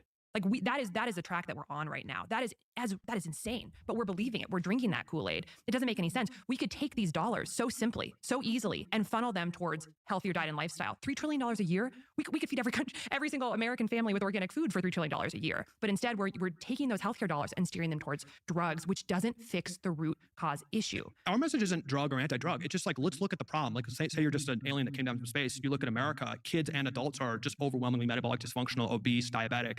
It's like you'd never say, like, let's have this keep happening and then jab everyone and drug everyone and manage the good. It would just never, it's just follow the science. Maybe drugs actually do come into play there, but the history of chronic disease medications has been a complete disaster. We always say, if you have a gunshot wound, an emergency surgical need that's going to kill you right away, complicated childbirth, infection, 100%. The medical system is a miracle. Acute issues. Chronic disease medications didn't exist before 1960. The first one was the birth control pill, the first pill that you took for more than a couple of weeks that didn't cure the issue right away, ever. So in 1960, 0% of the medical budget was on chronic conditions. Well, we can talk about that. But 0% was chronic conditions. Today, 95% of spending is on chronic conditions because what the system realized is that they can take the trust engendered after World War II with antibiotics and various medical innovations that helped win that war and then steer it towards chronic conditions. So by the 1970s, 30% of women in the United States were on Valium, a highly addictive drug. Physically addictive. Yeah. And it's just been a battle to shift the medical system to chronic disease. Can we just go to the pill really quick? And I just want to say up front that, I'm Protestant, never had a problem with birth control, never thought about it. But at all. So that's my position, or has been my position, which is actually radically changing as we speak. But I've always felt that way. So I never really thought about it. But I always noticed that you were not allowed to criticize the pill. Period. Like that was not allowed in the world I grew up in. You could have all kinds of kooky opinions. You cannot criticize the birth control pill. And now I feel like maybe we were played a little bit. Why you're laughing sardonically. Yeah, I mean, I can speak as a physician, but I can also just speak as a woman who has taken all these different medications because it's liberation. Yeah. It's liberation. Yes. We can do whatever we want, and who needs to get a period when you can, work in the hospital 100 hours a week and put off having, and then I freeze my eggs at 37 and have kids, So as a woman, I mean, I do think, of course, these drugs have helped in some ways, but we are prescribing them like candy. We're prescribing them for acne. We're prescribing them for PCOS, polycystic ovarian syndrome, the leading cause of infertility in the United States, which is a metabolic issue driven by our food and how the food interacts with genetics. And then, of course, for birth control. So you've got these medications that are literally shutting down the the hormones in the female body that create this cyclical life-giving nature of women. We basically told women these hormones don't matter. Your ability to create the most miracle of any miracles, which is create life, just shut it down. There's no impacts. That's crazy to me. And as I've woken up from this, I realized like your cycle and having these hormonal cycles is part and parcel with our health in every possible way, and also with the miracle of creating life. And so for years, you just lose the biofeedback of what's happening with your cycle. It is one of the key barometers of female health. How is your cycle doing? Is it regular? Is it heavy? And we just shut it down and say there's no repercussions for that, which I think gets to a larger issue, which is a disrespect of life, right? Yes. It's a disrespect of things that create life. And I think about, you've got the pill and it just goes hand in hand with the rise. And this is going to seem a little far out there, but like it goes rise in line with the hand of industrial agriculture, the spraying of these pesticides, the things that give life in this world, which are women and soil. We have tried to dominate and shut down the cycles. We have lost respect for life, which again gets to the spiritual crisis. Keep going. I love this. And I think you are speaking truth right now.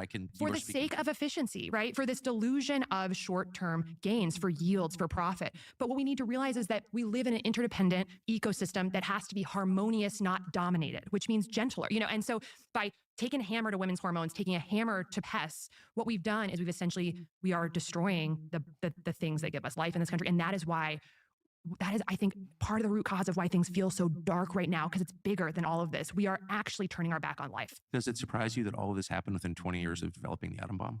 No, and I mean, speaking of that, I think it's really interesting to think about the relationship between war and what's happening. 100%. So where did all these pesticides that have destroyed our life-giving soil and are creating a fragile food system, which is going to create a food crisis at some point, where did they all come from? Nazi Germany, right? So Hitler was developing chemicals of war and trying to create agriculture solutions to create more food yields for Germany. And some of these pesticides, these organophosphate chemicals, were turned directly into sprays that we're putting on all our food. The interrelationship between Nazi Germany and what's being sprayed on every piece of food in the United States is deeply linked, and we need to think about that. Right. 15% of one other thing I just want to say, this is being federally subsidized by the government through the farm bills. We haven't spoken about the farm bills, but you think about this funneling of money that's happening and how the government in a way is working against us. And I don't think it's nefarious at all. I think people just don't understand. We've talked to so many Congress people. They just don't understand the health effects of all these things that are happening, of the processed foods. And, everyone likes their Oreos. So it's a tough issue because we're addicted.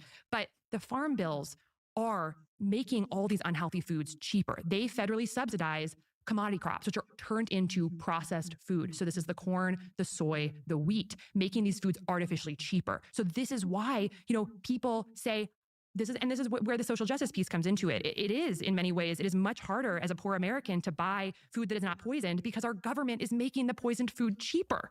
What is happening? We don't even... It's not a free market. It's not a free market at work. This is not a free market. It's rigged. It's rigged against poor people.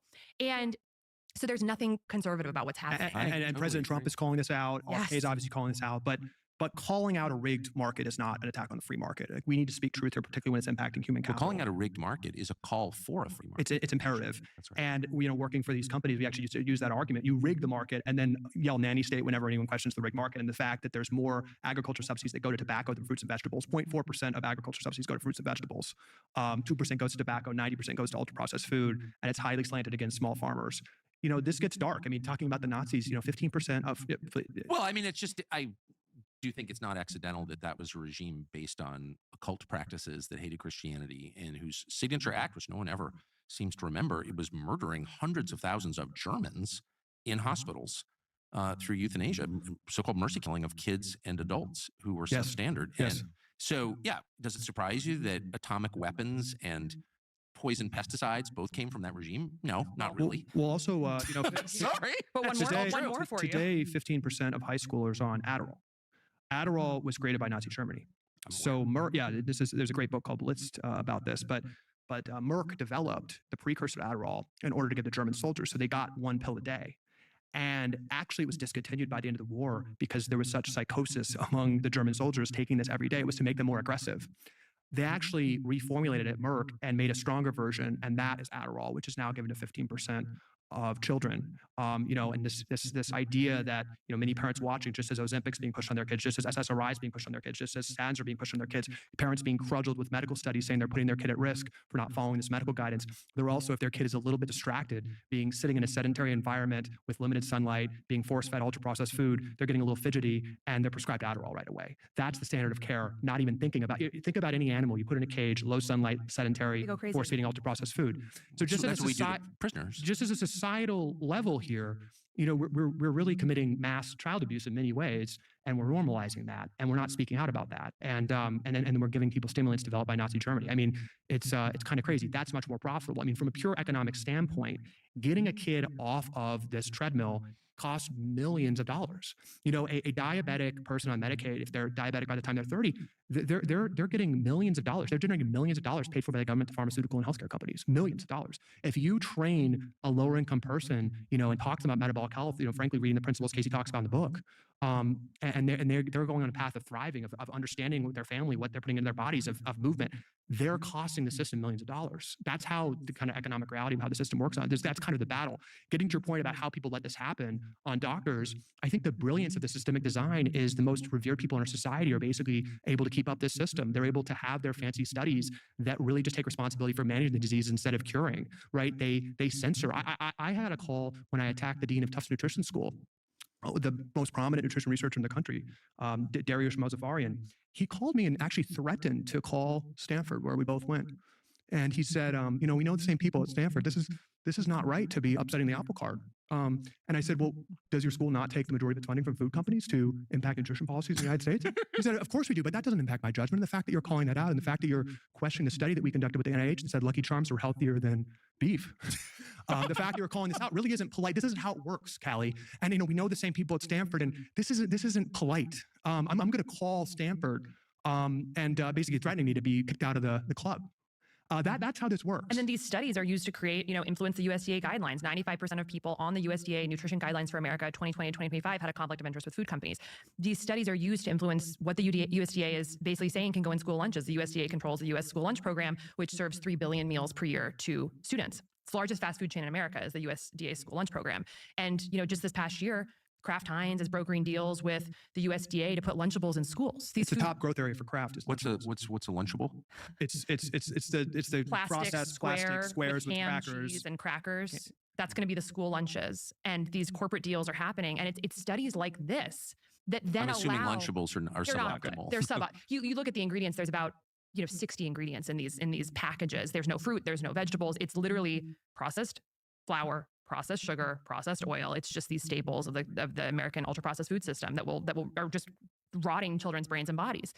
Would you believe right today, and I think this is one of the most criminal we talk about what we can change.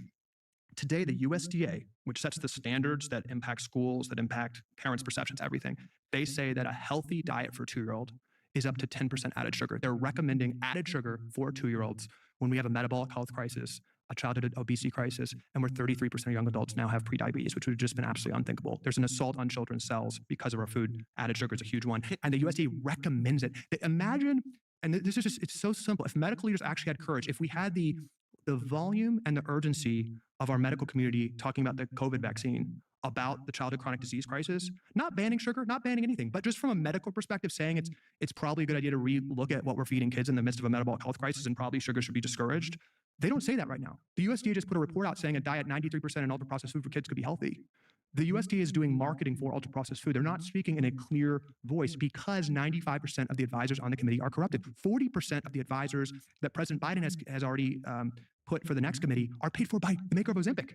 Why do we have a huge chunk of the USDA Nutrition Guideline Committee paid for by Ozempic? You'll have to unpack that one for A me. foreign drug maker. Yeah, and then you've got, Jason and Travis Kelly doing brokering. You might have seen they're now endorsing a new cereal blend with General Mills, and every mainstream media outlet is with them basically laughing about how great this is. They're not talking about this metabolic disease epidemic that's destroying our children. They just turn a blind eye to any of the problematic nature of this because, of course, their ad funding comes from pharma and food. Can I ask? So you all are focused on children, which is indisputably the right thing. But for people my age, maybe even your age, watching someone you love die from dementia, from Alzheimer's, universally regarded as the worst thing, just the worst thing. And it seems to me the incidence of dementia is rising. Yeah. Am I imagining that?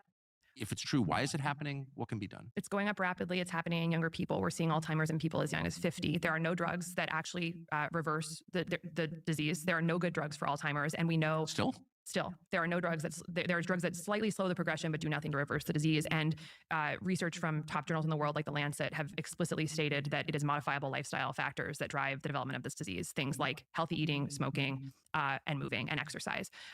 These are the best possible way we could prevent Alzheimer's in this country is by people getting up and moving more, eating unprocessed organic food, and not smoking.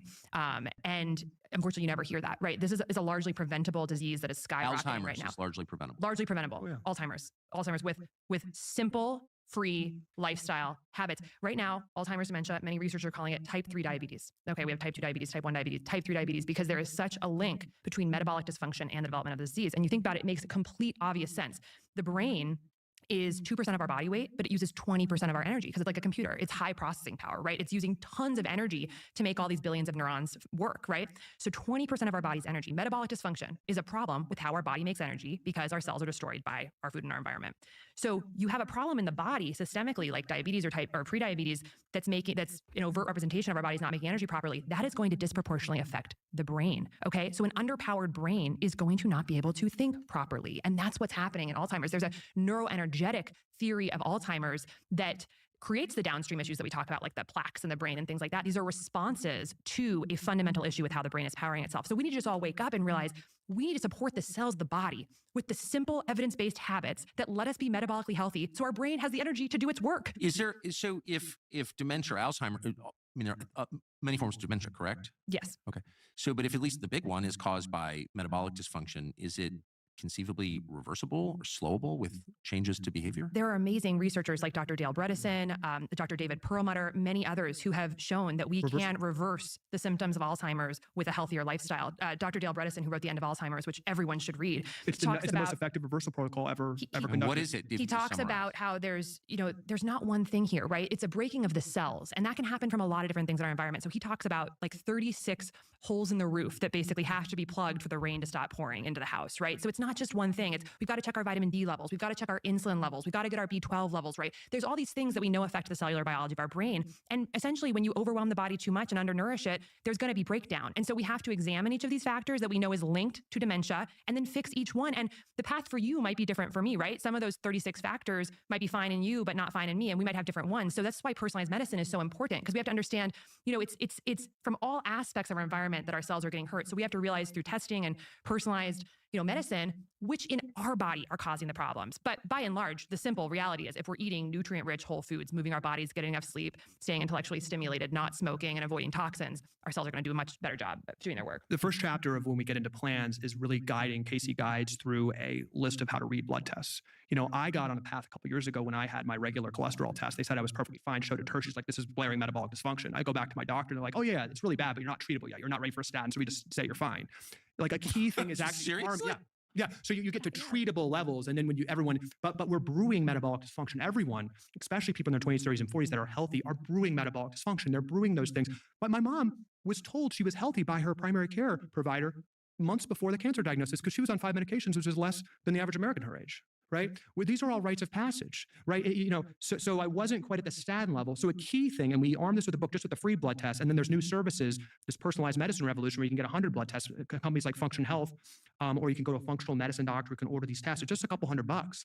And you can get more of a personalized view, and then you can attack those deficiencies with food and with supplementation and get the root cause of things under control. And to our point in the book, is that dementia is it's a branch of the same tree as diabetes, as heart disease, as kidney disease, of even dying of COVID. These are all very similar things. If you can cure the root, if you can understand. So a lot of our advice would just be work through the personalized blood test, understand what's happening to you, and then match those nutrient needs with your food and with your supplementation to cure what your blood test is telling you. And if you get your metabolic biomarkers more under control, you're able to reverse and absolutely prevent most of the conditions that are plaguing the American people that have really only become new phenomenons in the past generation. It's all kind of rooted in the same thing. And that's really what our big mission is. It's like we need actually a new paradigm of how we view chronic disease. I mean, it's actually just a lie, right? That if you have a high cholesterol, high blood sugar, and depression, you're seeing 3 different doctors who aren't talking to each other at all. That's just wrong. It's very profitable, but it's wrong. You're on 3 different lifetime plans. You can really solve it with the root cause. And that's, if the medical system was sane, right, with lower costs and unleash human capital.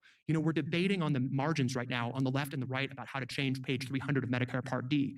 Unless we're attacking the core incentive that was embedded by Obamacare, which was probably the deadliest law passed in recent history. What Obamacare did is it ingrained the incentive that the medical system makes more money when people get sicker. Through this populist idea of like taking on the insurance companies, it said insurance companies can only make a 15% profit margin medical loss ratio. They need to pay out 85% of their spending. But because now insurance companies can only get 15%, but by law, enshrined in Obamacare, they can raise premiums to get that 15%. What's their incentive? Your incentive is for the pie to grow. Your incentive is for costs to go up. So Obamacare actually incentivized insurance companies to have no cost controls. What does no cost controls mean? It means more people getting sick. So we're talking about inflation a lot right now. By far, the top driver of inflation in America right now is healthcare. And that's happening because there's no rein on cost. There's no rein on cost because everyone makes money when we get sicker. That's Even how it all insurance connects. companies. That's So how it all if connects. 85% of their budget has to go to care, they take 15% by law from Obamacare. The more that we spend actually on healthcare, the more expenditures for patients, the more their 15% grows. That's crazy. So, I mean, in a functioning system, of course, insurers would have the greatest possible Right. incentive Not to here. keep illness down. Obamacare, out of a populist kind of, we're gonna cap their profit margins. But they lobbied, again, they can raise prices to get that 15%. So there is zero, and I mean this, every single institution that impacts our health, insurance companies, pharma companies, hospitals, medical schools, they make more money when more Americans are sicker for longer periods of time, and they lose money when Americans get It's healthy. just absolutely That's the amazing. incentive. And then you go to Medicaid, which I talked about. There's just a huge incentive for more and more poor people to get sick because that's an annuity then to the pharma companies. So until you attack that incentive, and as Casey said, people just don't understand this. Everyone kind of makes sense. And actually, I think these things are very easy to change. But the problem is that it's enshrined that there's profit when people are sick. And then they use the Stanford and the Harvard and the AH. It's all this fancy club where people, it's like uncouth to talk. It's so marginalized when you talk about nutrition among Wimpified. elites. Wimpified. It's like Casey was yelled at by an attending surgeon. You didn't go to nutrition school. Don't talk to your patients about what to eat. We do serious medicine. We commit surgery. And If they're not doing in the serious guidelines. medicine, then why are the outcomes getting worse? Because they're not working, why have responsible. life expectancy going down? But the life Paid- expect- they're the not life paid for ex- good outcomes. The life expectancy is the tip of the iceberg. Yeah, no, I'm aware. That's the underlying is just mass suffering, particularly among kids. I mean, this rapid increase in childhood diabetes. If you have diabetes by the time you're 30, you die 15 years younger, and you're suffering much more along the way. And now almost, it's getting to almost the majority of young adults are pre-diabetic. So diabetes is not an isolated condition. It's cellular dysfunction, as Casey talks about in the book. It's the root of so many other things. Okay, so let's at breakfast when you were laying, and this is not our first conversation. You said, "I'm going to make this positive." I called my brother last night. And I was like, "You got to come to breakfast with the means, because it'll radicalize you," which you successfully did in about an hour. So I've got two more questions for you, broad questions. Here's the first. Let's say there's a means administration. You all are given absolute power over the society, or power within the bounds of our system, right? You can do what a president can do. What are the first steps you take to fix this? Day one, state of emergency for childhood chronic disease. Fully within the Constitution for the president to declare a state of emergency for public health. That's what happened during COVID. It was very little, it was no congressional legislation. It was a state of emergency. What's happening in childhood chronic disease is a much orders of magnitude bigger state of emergency right now and more imminent emergency in America than COVID. So you declare a state of emergency. That's for sure. You declare a state of emergency for childhood health. We actually started a nonprofit and we have executive orders drafted. And there is so much stuff you can do, but it's attacking the incentives. Just for starters, Biden's talked about this and President Trump's talked about it. But I think the fact that you need a president in there who's willing to take some heat from these ingrained industries, you could sign a bill tomorrow saying pharma companies can't charge Americans more than what they charge people in Europe. We are spending, in some cases, 10 times more on drugs. We are subsidizing the largest companies in Europe with our insanity. That's not a free market. Tomorrow, you can cut this ridiculous thing. You can thank the Republicans for that, by the way.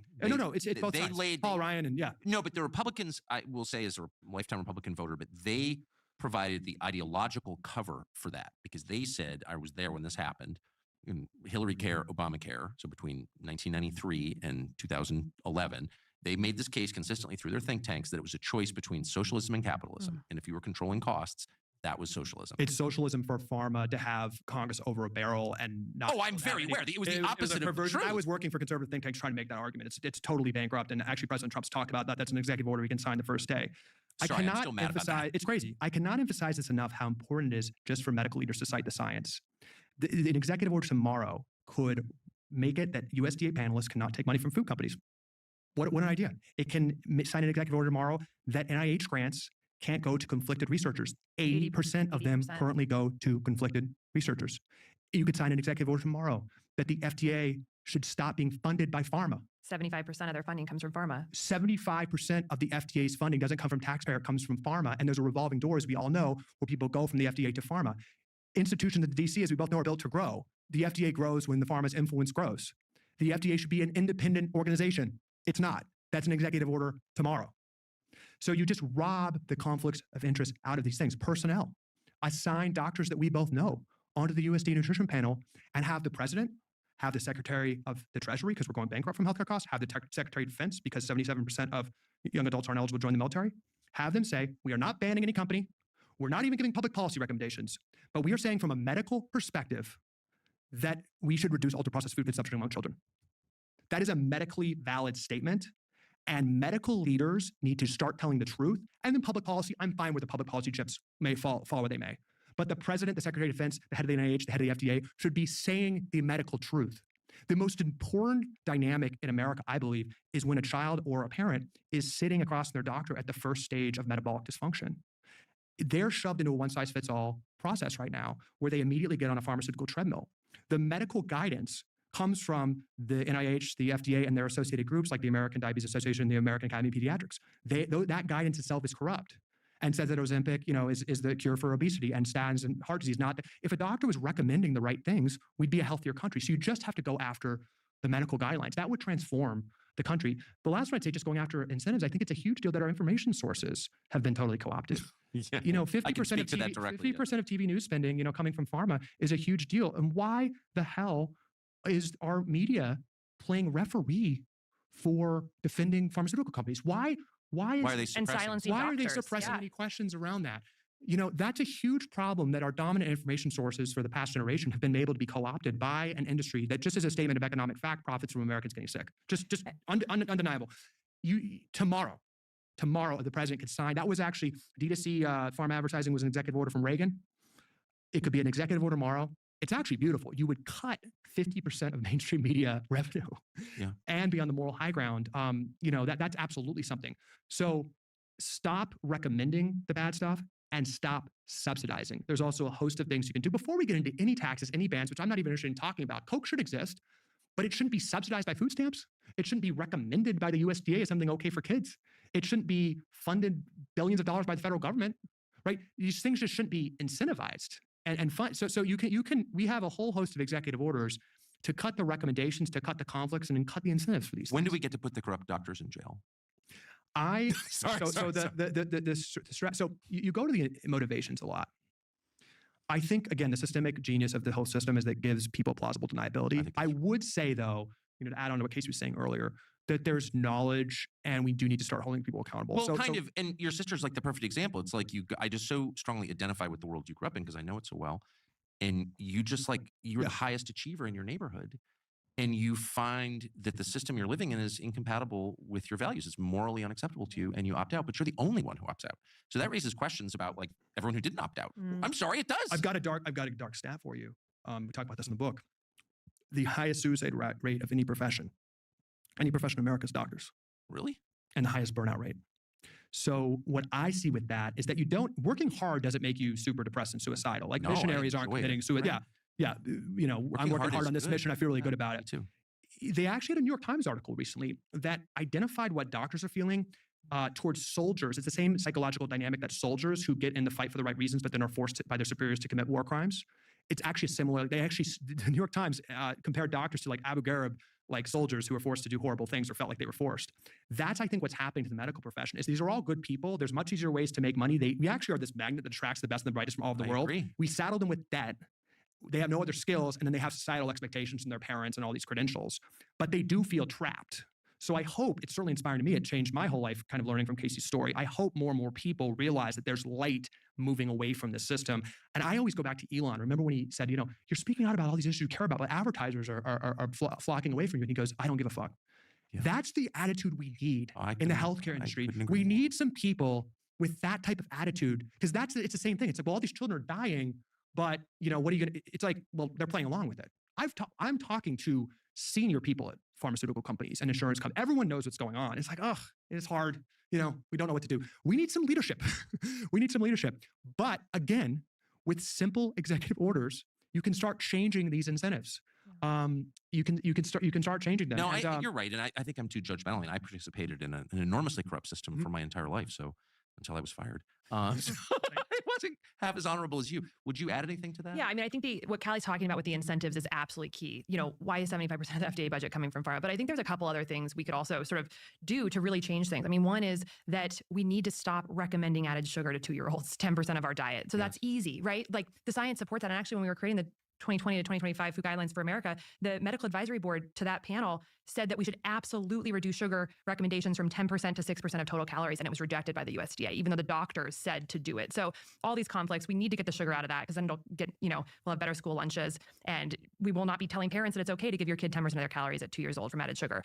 Also, I think there's something really interesting we can do by actually using the existing tax and legal system to incentivize healthy purchases. Because right now, the healthier things are more expensive. And that's a problem. And that's because of our farm bills. So we need to change the farm bills, but we also need to give people more flexibility to use tax-free dollars to buy healthy products like organic food. And Calle has started an incredible company called TrueMed, which is helping to allow this to happen. Why is it that we can use our HSA, FSA funding to buy drugs, but we can't use it to buy organic food? This is crazy. Like this should be what we spend our tax advantage dollars on. So things like that, creating more patient choice with HSAs. And I think we also need to talk about things like food marketing to children. We're one of the only developed countries that's allowing our TVs, Nickelodeon, for 28% of the ads to children to be ultra-processed foods that we know are associated with chronic disease. And so there's other things I think that would be very high yield that are just very basic. Let me just give you one example that I think will be really relevant to people listening. Infertility is a huge issue. As Casey mentioned, PCOS, which is the leading cause of female infertility, 25%. Explain what that is. Yes. So very good question. So PCOS is the leading cause of female infertility. Anyone listening of childbearing age will know about this. It's an epidemic right now. It's gone up. It's multiples in the past generation. What does it stand for? Polycystic ovarian syndrome. So cysts. Well, let's get into it. So that question you just asked, I know OBGYNs from Harvard who could not answer that question. This is not an exaggeration. OBGYNs are not taught what the condition is. They're only taught what the intervention is. Okay, so let's always start. I know nothing about medicine or science, but I do know about interviews. Always start with the dumb questions first. Good. Yeah.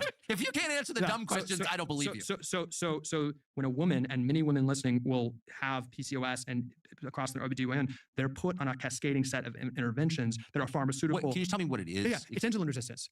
It is not related to insulin resistance, which is on the spectrum of diabetes. It is insulin resistance. PCOS is a metabolic condition. Casey can speak a little bit more to it, but it's fundamentally related to the scene. What is it? Can you describe its symptoms and Absolutely. So PCOS, essentially you have an ovary. That ovary is making hormones. And when that ovary is stimulated by excess insulin, which is the hormone in the blood that helps us take blood sugar out of the blood and into the cells, insulin levels go up in the setting of metabolic dysfunction. We basically destroy our cells with our toxic food and lifestyle. The cells can no longer process sugar to energy. So the cell rejects sugar and it stays in the bloodstream. The body compensates by making more insulin to try and drive the sugar into the cell that's putting up a block because it's broken, essentially. That high insulin floats all around the body and does bad things all over the body, like drives cancer growth and also stimulates the ovary to make more testosterone. So you have women who are supposed to be making, estrogen and progesterone in very specific levels throughout the hormone cycle so that we can ovulate. And instead, insulin is driving the ovary to create testosterone, which totally disturbs the balance between all the sex hormones in the female body, and we don't ovulate. So you get these cysts that form because you've got an egg trying to basically ovulate, but instead it can't because the hormones are disrupted because of insulin, which is because of metabolic dysfunction, because of our food. And we get infertility because we're not ovulating. So Lucky Charms leads over time. 100%. Absolutely. 100%. It's our and this condition is reversible in as little as 12 weeks with dietary interventions. There is peer-reviewed studies to show this. If we get our blood sugar levels under control and our insulin levels under control, we restore the hormonal balance. And many women, all the symptoms will disappear and they'll be able to become fertile. And yet doctors do not learn. The average doctor is getting zero education in nutrition. And so they don't even see this. They reach the clomiphene, the metformin. The treatment that the OBGYNs are giving to these women is a diabetes drug. And they're not talking about blood sugar. I started a company called Levels, which consumerizes access to a device called a continuous glucose monitor. There are so many women in our community who have PCOS, whose doctors who want to understand their blood sugar so that they can naturally heal their PCOS. Yes, and have babies. And these are not devices that they will they'll only give it to late stage type 2 diabetics, even though we know that PCOS is insulin resistance. And that if we can monitor our blood sugar with this device and get our blood sugar under better control, it can absolutely set us up to sort of naturally heal. But it's not being talked about by the OBGYNs because doctors are not trained to see this. This is everything, right? This connects everything. Whoa! This is the future of our species, right? This is fertility. This topic, any woman dealing with infertility, this connects everything because the doctor doesn't know what Casey just described. Look, we talk, they don't know. They did not learn the physiology of why people actually get this condition. And they eat what they kill. So what do they want more than anything? They want an IVF procedure. They want an invasive surgical procedure. IVF. Of course. I mean, assisted It's a reproductive gold mine. technology is skyrocketing clinics From all an over the economic world. perspective, it's a gold mine. If that woman goes on a keto diet, which is the best reversal technique for a PCOS ever studied, 12 weeks, they are robbing that doctor, just from an economic perspective, of tens of thousands of dollars for a gruesome invasive IVF procedure, which is a great procedure. But I think we all should agree, like that woman across the table would love to hear that there's a more natural way and just the correct way to reverse this condition, which, by the way, There are big time downsides to IVF. And not to of mention, course, if the woman doesn't heal the underlying metabolic issues, she's it's gonna going have to more portend issues. issues for the baby too. Like And not the healing mom. the root, even if you get pregnant with IVF, which is wonderful if that can happen, if you're not healing the root cause issues of the metabolic dysfunction, that's affecting the fetus and affecting the mom's future risk of disease. So by ignoring this, we're just continuing to put people on this treadmill. This is what happened to my mom. And I just want to be super clear, like the picture of doctors here is very negative. But like, again, I just want to emphasize, like doctors are not doing this nefariously. Like there is just a systemic misunderstanding. And there are many doctors who are waking up and teaching themselves these types of things, but it is still very fringe and small. And well, their vacation houses are paid for by committing more interventions. They're It's highly easy for me to incentivized. judge them because I don't know them. Well- but I just want to refer you back to your own life and the decisions you made. Yeah. And I think that's going to be very hard for a lot of people. And you had advantages, as you've said. On the other hand, you're the only person I've ever met who's done that. And that's pretty discouraging. That's a pretty discouraging. there is a tribe. I will say it's happening. There's a tribe. It's coming from the bottom up. This is functional medicine. You spoke with, Mark Hyman, for instance. Yeah. There are people, there is a movement. It's happening. And you look at what's happening in independent media. You're talking about this. Joe Rogan's talking about this. People care. People are listening and people are waking up. Well, But it's not a boutique issue. No. It's No. the No, numbers are so Americans want overwhelming. to be healthy. That's the thing. Doctors are trained to think patients are non-compliant and lazy. That is not true. People are flocking to this information. Americans want to be healthy, but the entire system's rigged. Okay, so that leads me to my last topic that I hope we can get, and I hope you will be as personal and specific as you can be. What do you eat? No, I'm serious. Don't be embarrassed. Like, because I think if anyone who's made it to this point in the conversation's like, this is a bigger deal than I realized it was. The consequences to me personally are the worst possible. Pancreatic cancer, Alzheimer's, there's nothing worse. Yeah. So, but you're absolutely right. Both of you made the point. Poor people are at a disadvantage. That's one liberal talking point. That's true. They are. This stuff's expensive. The only people I know who know anything about this are rich people, privileged people. It's people on the road. weaponized against them. I Yeah. can tell that that's true. So, but even if you can afford, to buy expensive food, like how do you do that? What do you do? Yeah. What do you eat? What don't The you eat? number one thing that people need to understand is we need to stop eating ultra processed food. We need to stop eating. So this- what is ultra processed? Can you just give like examples? Absolutely. So ultra processed food is basically all the things that you're seeing at the grocery store that have this laundry list of ingredients that usually are based on 3 ingredients: ultra processed flour, ultra processed added sugars, and ultra processed seed oil. So this is going to be like white flour, cane sugar, and things like cottonseed oil, safflower oil, sunflower oil, soybean oil. So these crappy foods that did not exist 150 years ago: ultra fine white flour, added sugars, and seed oils. So it's like all brand name It's like foods. everything. I mean, we have a list in the book of what you should not eat, and it's basically everything at the grocery store. I mean, we should all be shopping at there are 9,000 farmers markets in the United States right now. People can make the effort and reprioritize their values to focus on getting nutritious food. We need to be eating organic, unprocessed foods for the vast majority of our calories. And we need to get back to having a sense of pride and responsibility in our households to cook food. One of the unintentional downsides of the feminist movement is that we somehow made people feel that food preparation was like a less than activity. I bought into this for my entire for early sure. professional life, that it was somehow beneath me. I was like a slave in the kitchen if I was cooking for husband or family. There is no more important thing we can be doing than feeding our children and our families healthy food. Less than 30% of American families are eating together more than once per week. We need to be sitting down at the dinner table eating real, unprocessed food cooked with love at home. There is no way to drug ourselves out of the fact that, we eat 40 to 70 metric tons of food in our lifetime. It's a lot of food, right? This is the molecular information that is building our bodies, building our brains, making our hormones, feeding our microbiome. The food is what we are built of. And right now, 70% of it is trash made from a factory to addict us. Of course, we're sick. So that is number one. So to answer your question very specifically, I don't follow dietary dogma. I eat organic, unprocessed foods that I buy at the farmer's market, and I cook every single meal for my partner and I. And when I have children in the next few years, I am so deeply excited to cook every meal for them from scratch because there's nothing more important. And so, for people who can't necessarily get to a farmer's market, it's go to Costco. Man, you are radical. I love it. How is this radical? It's though? not. Isn't it It's wild not. that It's this just is so- radical? It's such a total rejection at every level of the values of our society, which And I I just had to love. wake up. I was so deep in this in my 20s, I cannot even tell you. Like I was deep in the opposite of this. And so, Yes. I believe that no one wants to be sick, No. but the answer is on our fork. So I would say, to get very specific now, organic fruits, vegetables, nuts, seeds, beans, legumes, meat, poultry, eggs, game meats, grass-fed, organic, pasture-raised, What about cheese? cheese, dairy, but quality. grass-fed, high-quality, organic. The molecular information in these factory cow, these factory farmed cows that are jammed with antibiotics and hormones, that milk is not what you want to be drinking. The We problem need isn't the cows. milk, it's the quality. It's the quality of the milk. Organic food has more nutrients than non-organic food. We need to be so. Is it hard to find? Like, I love cheese, for example. Love No. cheese. So if I It's just at Costco now, Grass-fed. grass-fed cheese. okay, I mean, how wild is it that it's illegal to buy raw milk in this Or if country? it's imported from Europe. Imported honestly. from Europe, yeah, because they're going to have much They better have standards. Parmesan at Costco that's imported from Europe. It's fine. That the lactose and all these allergies that have all just started in the past 30 years are because of the toxicity of the food, not the food itself.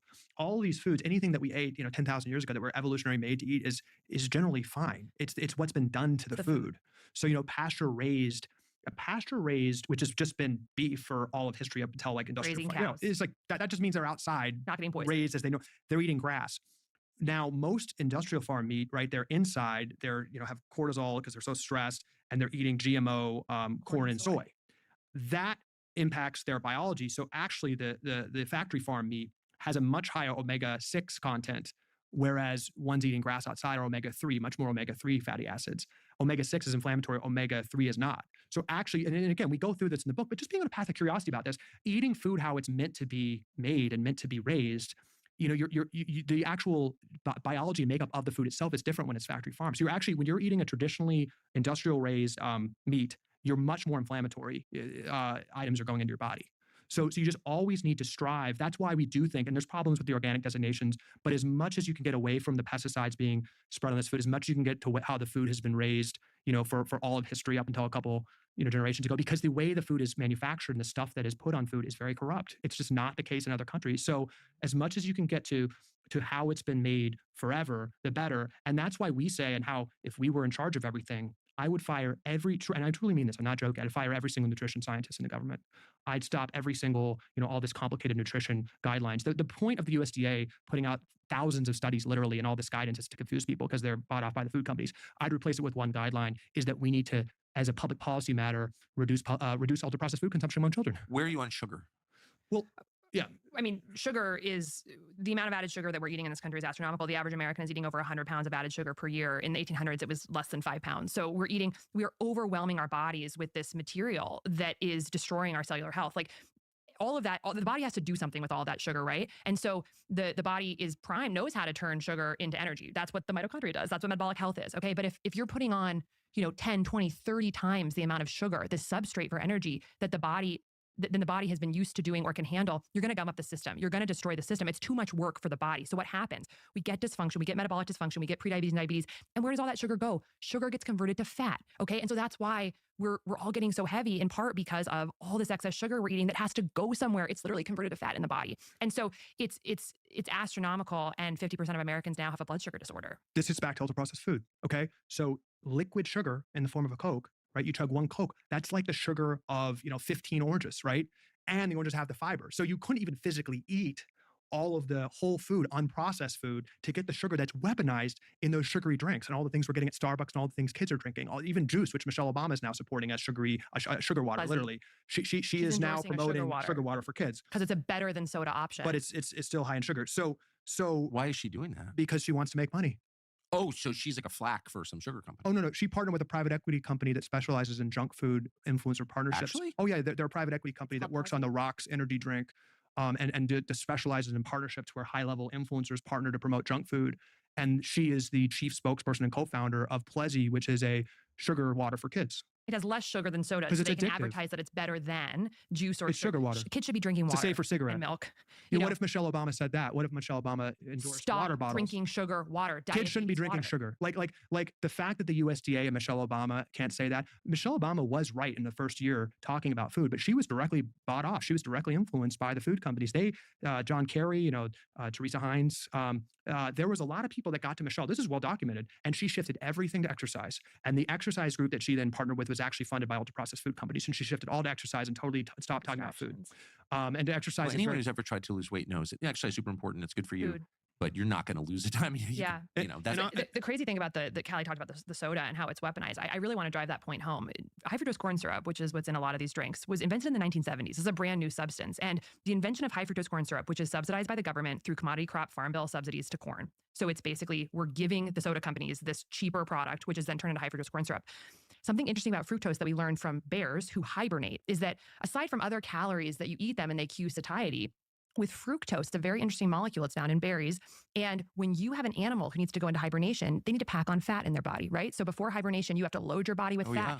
So fructose, aside from other calories, different than other calories, actually does not cue satiety. It cues a feed-forward violence and aggression mechanism in that animal to basically outcompete all other animals to eat as many berries as possible in the fall to store fat, which is fructose, creates metabolic dysfunction, causes us to turn our sugar to fat, to basically store fat for winter. So soda companies know all this. So they put this molecule in the sodas that you're chugging, which is like Calle said, like 15 oranges and what the fructose you get in this. And it's causing kids to be insatiably hungry because essentially it's telling their brains that winter is coming, pack on the fat. But of course that And the winter is tobacco never coming. scientists know berries. this. Absolutely. Whole foods are great. Anything that is a whole food that has not been broken down into its constituent parts and made into a Franken food in a factory by a multinational corporation is a food that I'm going to eat. And the reason I choose organic or regenerative is because a berry just in a grocery store that's non-organic is going to have less nutrients in it than the berry that you buy from, a farm. These foods contain anti-cancer compounds. They contain tens of thousands of molecules, literally medicine that changes our gene expression. This is nutrigenomics. It all gets lost when you process the food. It's nothing short of gaslighting to, convince us that these tons of food we eat are kind of this like fringe science and these pills are the only thing that's serious science. I mean, these truly are medicine. I just say, Tucker, we get so confused, and this is a core point we try to drive home in the book, is that there's confusion by design.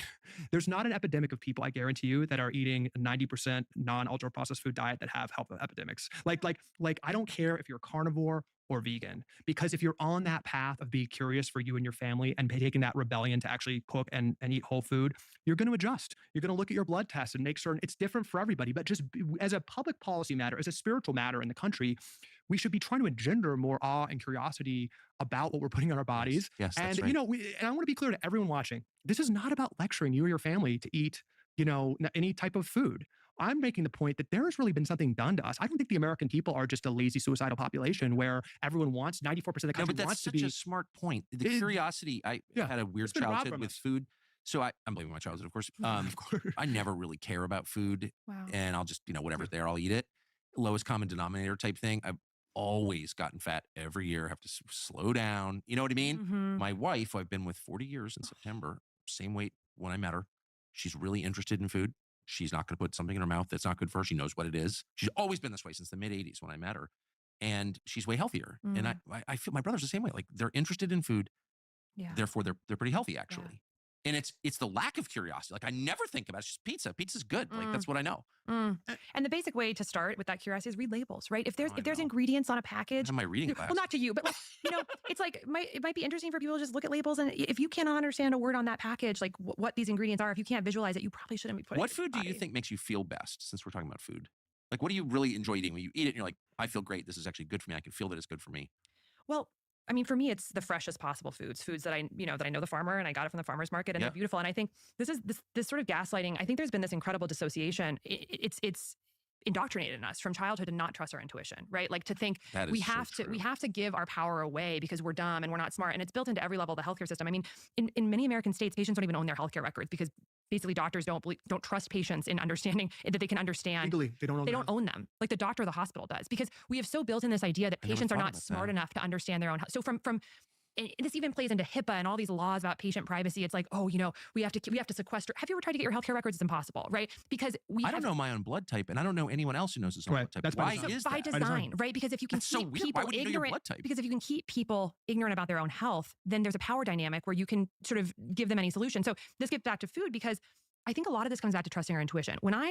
Every Sunday after I go to the farmer's market, I lay out all the food, the venison that came from, someone who owns a beautiful ranch outside of LA, the beautiful heirloom tomatoes that are colorful with purples, the watermelon radishes, and I lay it all out on my counter and I literally pray with it. Like this is awe-inspiring to me. This is all the atoms and the molecules that over the next week or two are going to make up my cells. They are going to become me. I am going to take on the characteristics of this food. And I know, I look at that food, and if I stop and let myself trust my intuition, I know this food is healthy for me. I just know it. But we've been so divorced from our common sense by design. There's no fat giraffes, right? They know, right? But we've been told that we can't understand. Every sixth grader in America can understand basic biology, metabolic health, and nutrition, but we have been told it's too complicated. Like Calle said, by design, confusion is the product. So to answer your question, what makes me feel good? It's the freshest, most beautiful foods that I have complete and utter awe for, because those molecules and atoms are going to go into my body. They're going to heal anything that's going wrong. They're going to change my gene expression. They're going to fortify my immune system. They're going to feed my microbiome, which makes 95% of my serotonin, which lets me think and have creative ideas and love my partner and all these things. It's going to be my partner and my bodies and my future children's bodies, right? And so I am in awe and reverence of food. And I think that, and I bless it, because it's going to become me. And I think we need to get back to that appreciation. Shouldn't the medical authorities, take policy side, what if our medical leaders started talking about this? We have a medical crisis. I've never heard anybody talk like we that. have a medical crisis. We have a medical crisis right now, and that is the science. That is following the science, right? And that should be the message from doctors. And Casey, I don't want to gloss over this. There's a metabolic health crisis among babies that are born. Mothers are passing metabolic dysfunction and essentially almost prediabetes onto kids in mass. That's how bad this has gotten. Like, kids are being born with dysfunctional microbiomes and metabolic dysfunction. And literally, I've talked to Harvard doctors about that. I talked on one of the podcasts about this to a Harvard doctor. And she said that's a case for Ozempic, that babies are being born with such horrible metabolic dysfunction that we need to start jabbing them right away. I say that's a sign of a crisis. Well, and the fact that babies are being born sick is actually, maybe we shouldn't be doing more of the same and just keep drugging them more. We should actually be asking why there's a metabolic health crisis among babies. Yeah, there's a crisis in the way that we think. Yeah. I think it's a root of a lot of, I think, what's happening. The biggest societal, I think, historical dynamic of the past, decade has been this populist uprising towards institutions. I don't think people can quite put their finger on it all the time, but there's this frustration that we're really being let down. To me, what's happening to our health and the gaslighting that's happening to our health, and the fact that we're not hearing things like this and hearing that drugs are our saviors and just keep doing more of the same from industries that are profiting from that sickness, to me, it is the number one example of what's fueling this populist frustration. Healthcare is the largest industry, and it's something that's these incentives, I think, I would argue, are impacting Americans across the kitchen table and impacting their lives more than any other industry. Can I just ask one last question? Yeah. So one of the things I noticed about both of you is your mental acuity. Obviously, you're smart, but it's more than just smart. You're sharp and fast, and you have very quick recall. You're just crisp. And I notice the way people talk, because I talk for a living. How big enough? So bad food dulls you? I've always noticed that. Absolutely. Well, I mean, for so many reasons, Tucker, but I mean, to name a couple of them, if you have a big blood sugar swing, which the average American, because the vast majority of our calories are coming from ultra processed food that turn into glucose in our bloodstream, blood sugar, right? When you have a big glucose spike and crash, that is associated with reduced fat recall. Literally, that crash and spike, like the post-meal crash, like you eat something and then you might feel lethargic afterwards. That's in part because your blood sugar is skyrocketing and crashing. The average American child is probably on this roller coaster all day long. We want stable, steady blood sugar levels. So we're not making crashing. us dumber then. So that's the short term, right? Over the long term, we're building the machine of the body out of shoddy materials, right? And that's going to impact our brains. It's going to impact our, the way that we think. And, our microbiome makes a lot of our neurotransmitters, and we are just trashing our microbiome now, right? With ultra processed food, no fiber feeds the microbiome. The 95% of Americans aren't getting enough fiber. So we're not feeding the thing inside of us that makes our neurotransmitters, that helps us think. This is insanity. And then we're trashing the microbiome with antibiotics, which destroy we're overusing antibiotics like crazy, which destroy our microbiome and increase our risk of depression and other issues. 3 times more suicidal than you after taking them. There is it's all out warfare, and it makes you kind of step back and think, like, what's happening here? Like, we have this kind of like sort of like doled out, dumb. I'm not saying the Americans. I'm saying that it's making it's reducing our IQs. It's making us lose our minds early with Alzheimer's. It's making our kids not able to sit down and learn because of ADHD and autism rates that are skyrocketing, and it's all going up all at once. And we know it's because of our toxic food systems and the chemicals in our environment, and we're not protecting kids, and that is very sinister. And I think, on the biggest macro level, like the kind of the most zoomed out spiritual level, I think, what we have to realize is that we are miracles. Every human is a miracle. This life is a miracle. Spiritual beings having this insane experience on planet Earth. And fundamentally, the thing that we're doing with metabolic health is we're making energy in the body, right? The way we're doing that is we're taking food that got its energy from the sun, right? The sun literally, photosynthesis happens, it creates starches in plants, and then we eat them or animals eat them. And what metabolism is taking the starches that are stored energy from the sun through photosynthesis, liberating it in our bodies to create energy to fuel our minds and to fuel our bodies so that we can think and reach our highest purpose. And right now, in the vast majority of Americans, our toxic food system is blocking that process, which means it's blocking the miraculous process of essentially taking this beautiful, this is not woo-woo, this is just fact of science, taking this universal sun, light energy, and liberating it to fuel our lives, that is broken. This is dark. This is very dark. Americans are not only sick, but the core process of being able to create, and transform energy is broken. And we need to fix this because we need all hands on deck right now in America to solve these big issues. And we need to be thinking properly, feeling good, and we can rapidly with some of these simple changes. I don't think I can add to that. And as I said an hour ago, I do think you're going to change the world. I mean that. I mean that. And this is the book. I never do this because it feels so grubby and commercial, but in this case, I mean it. Good energy. So, and that was good energy. Thank you. Thank you. Thank you, Tucker.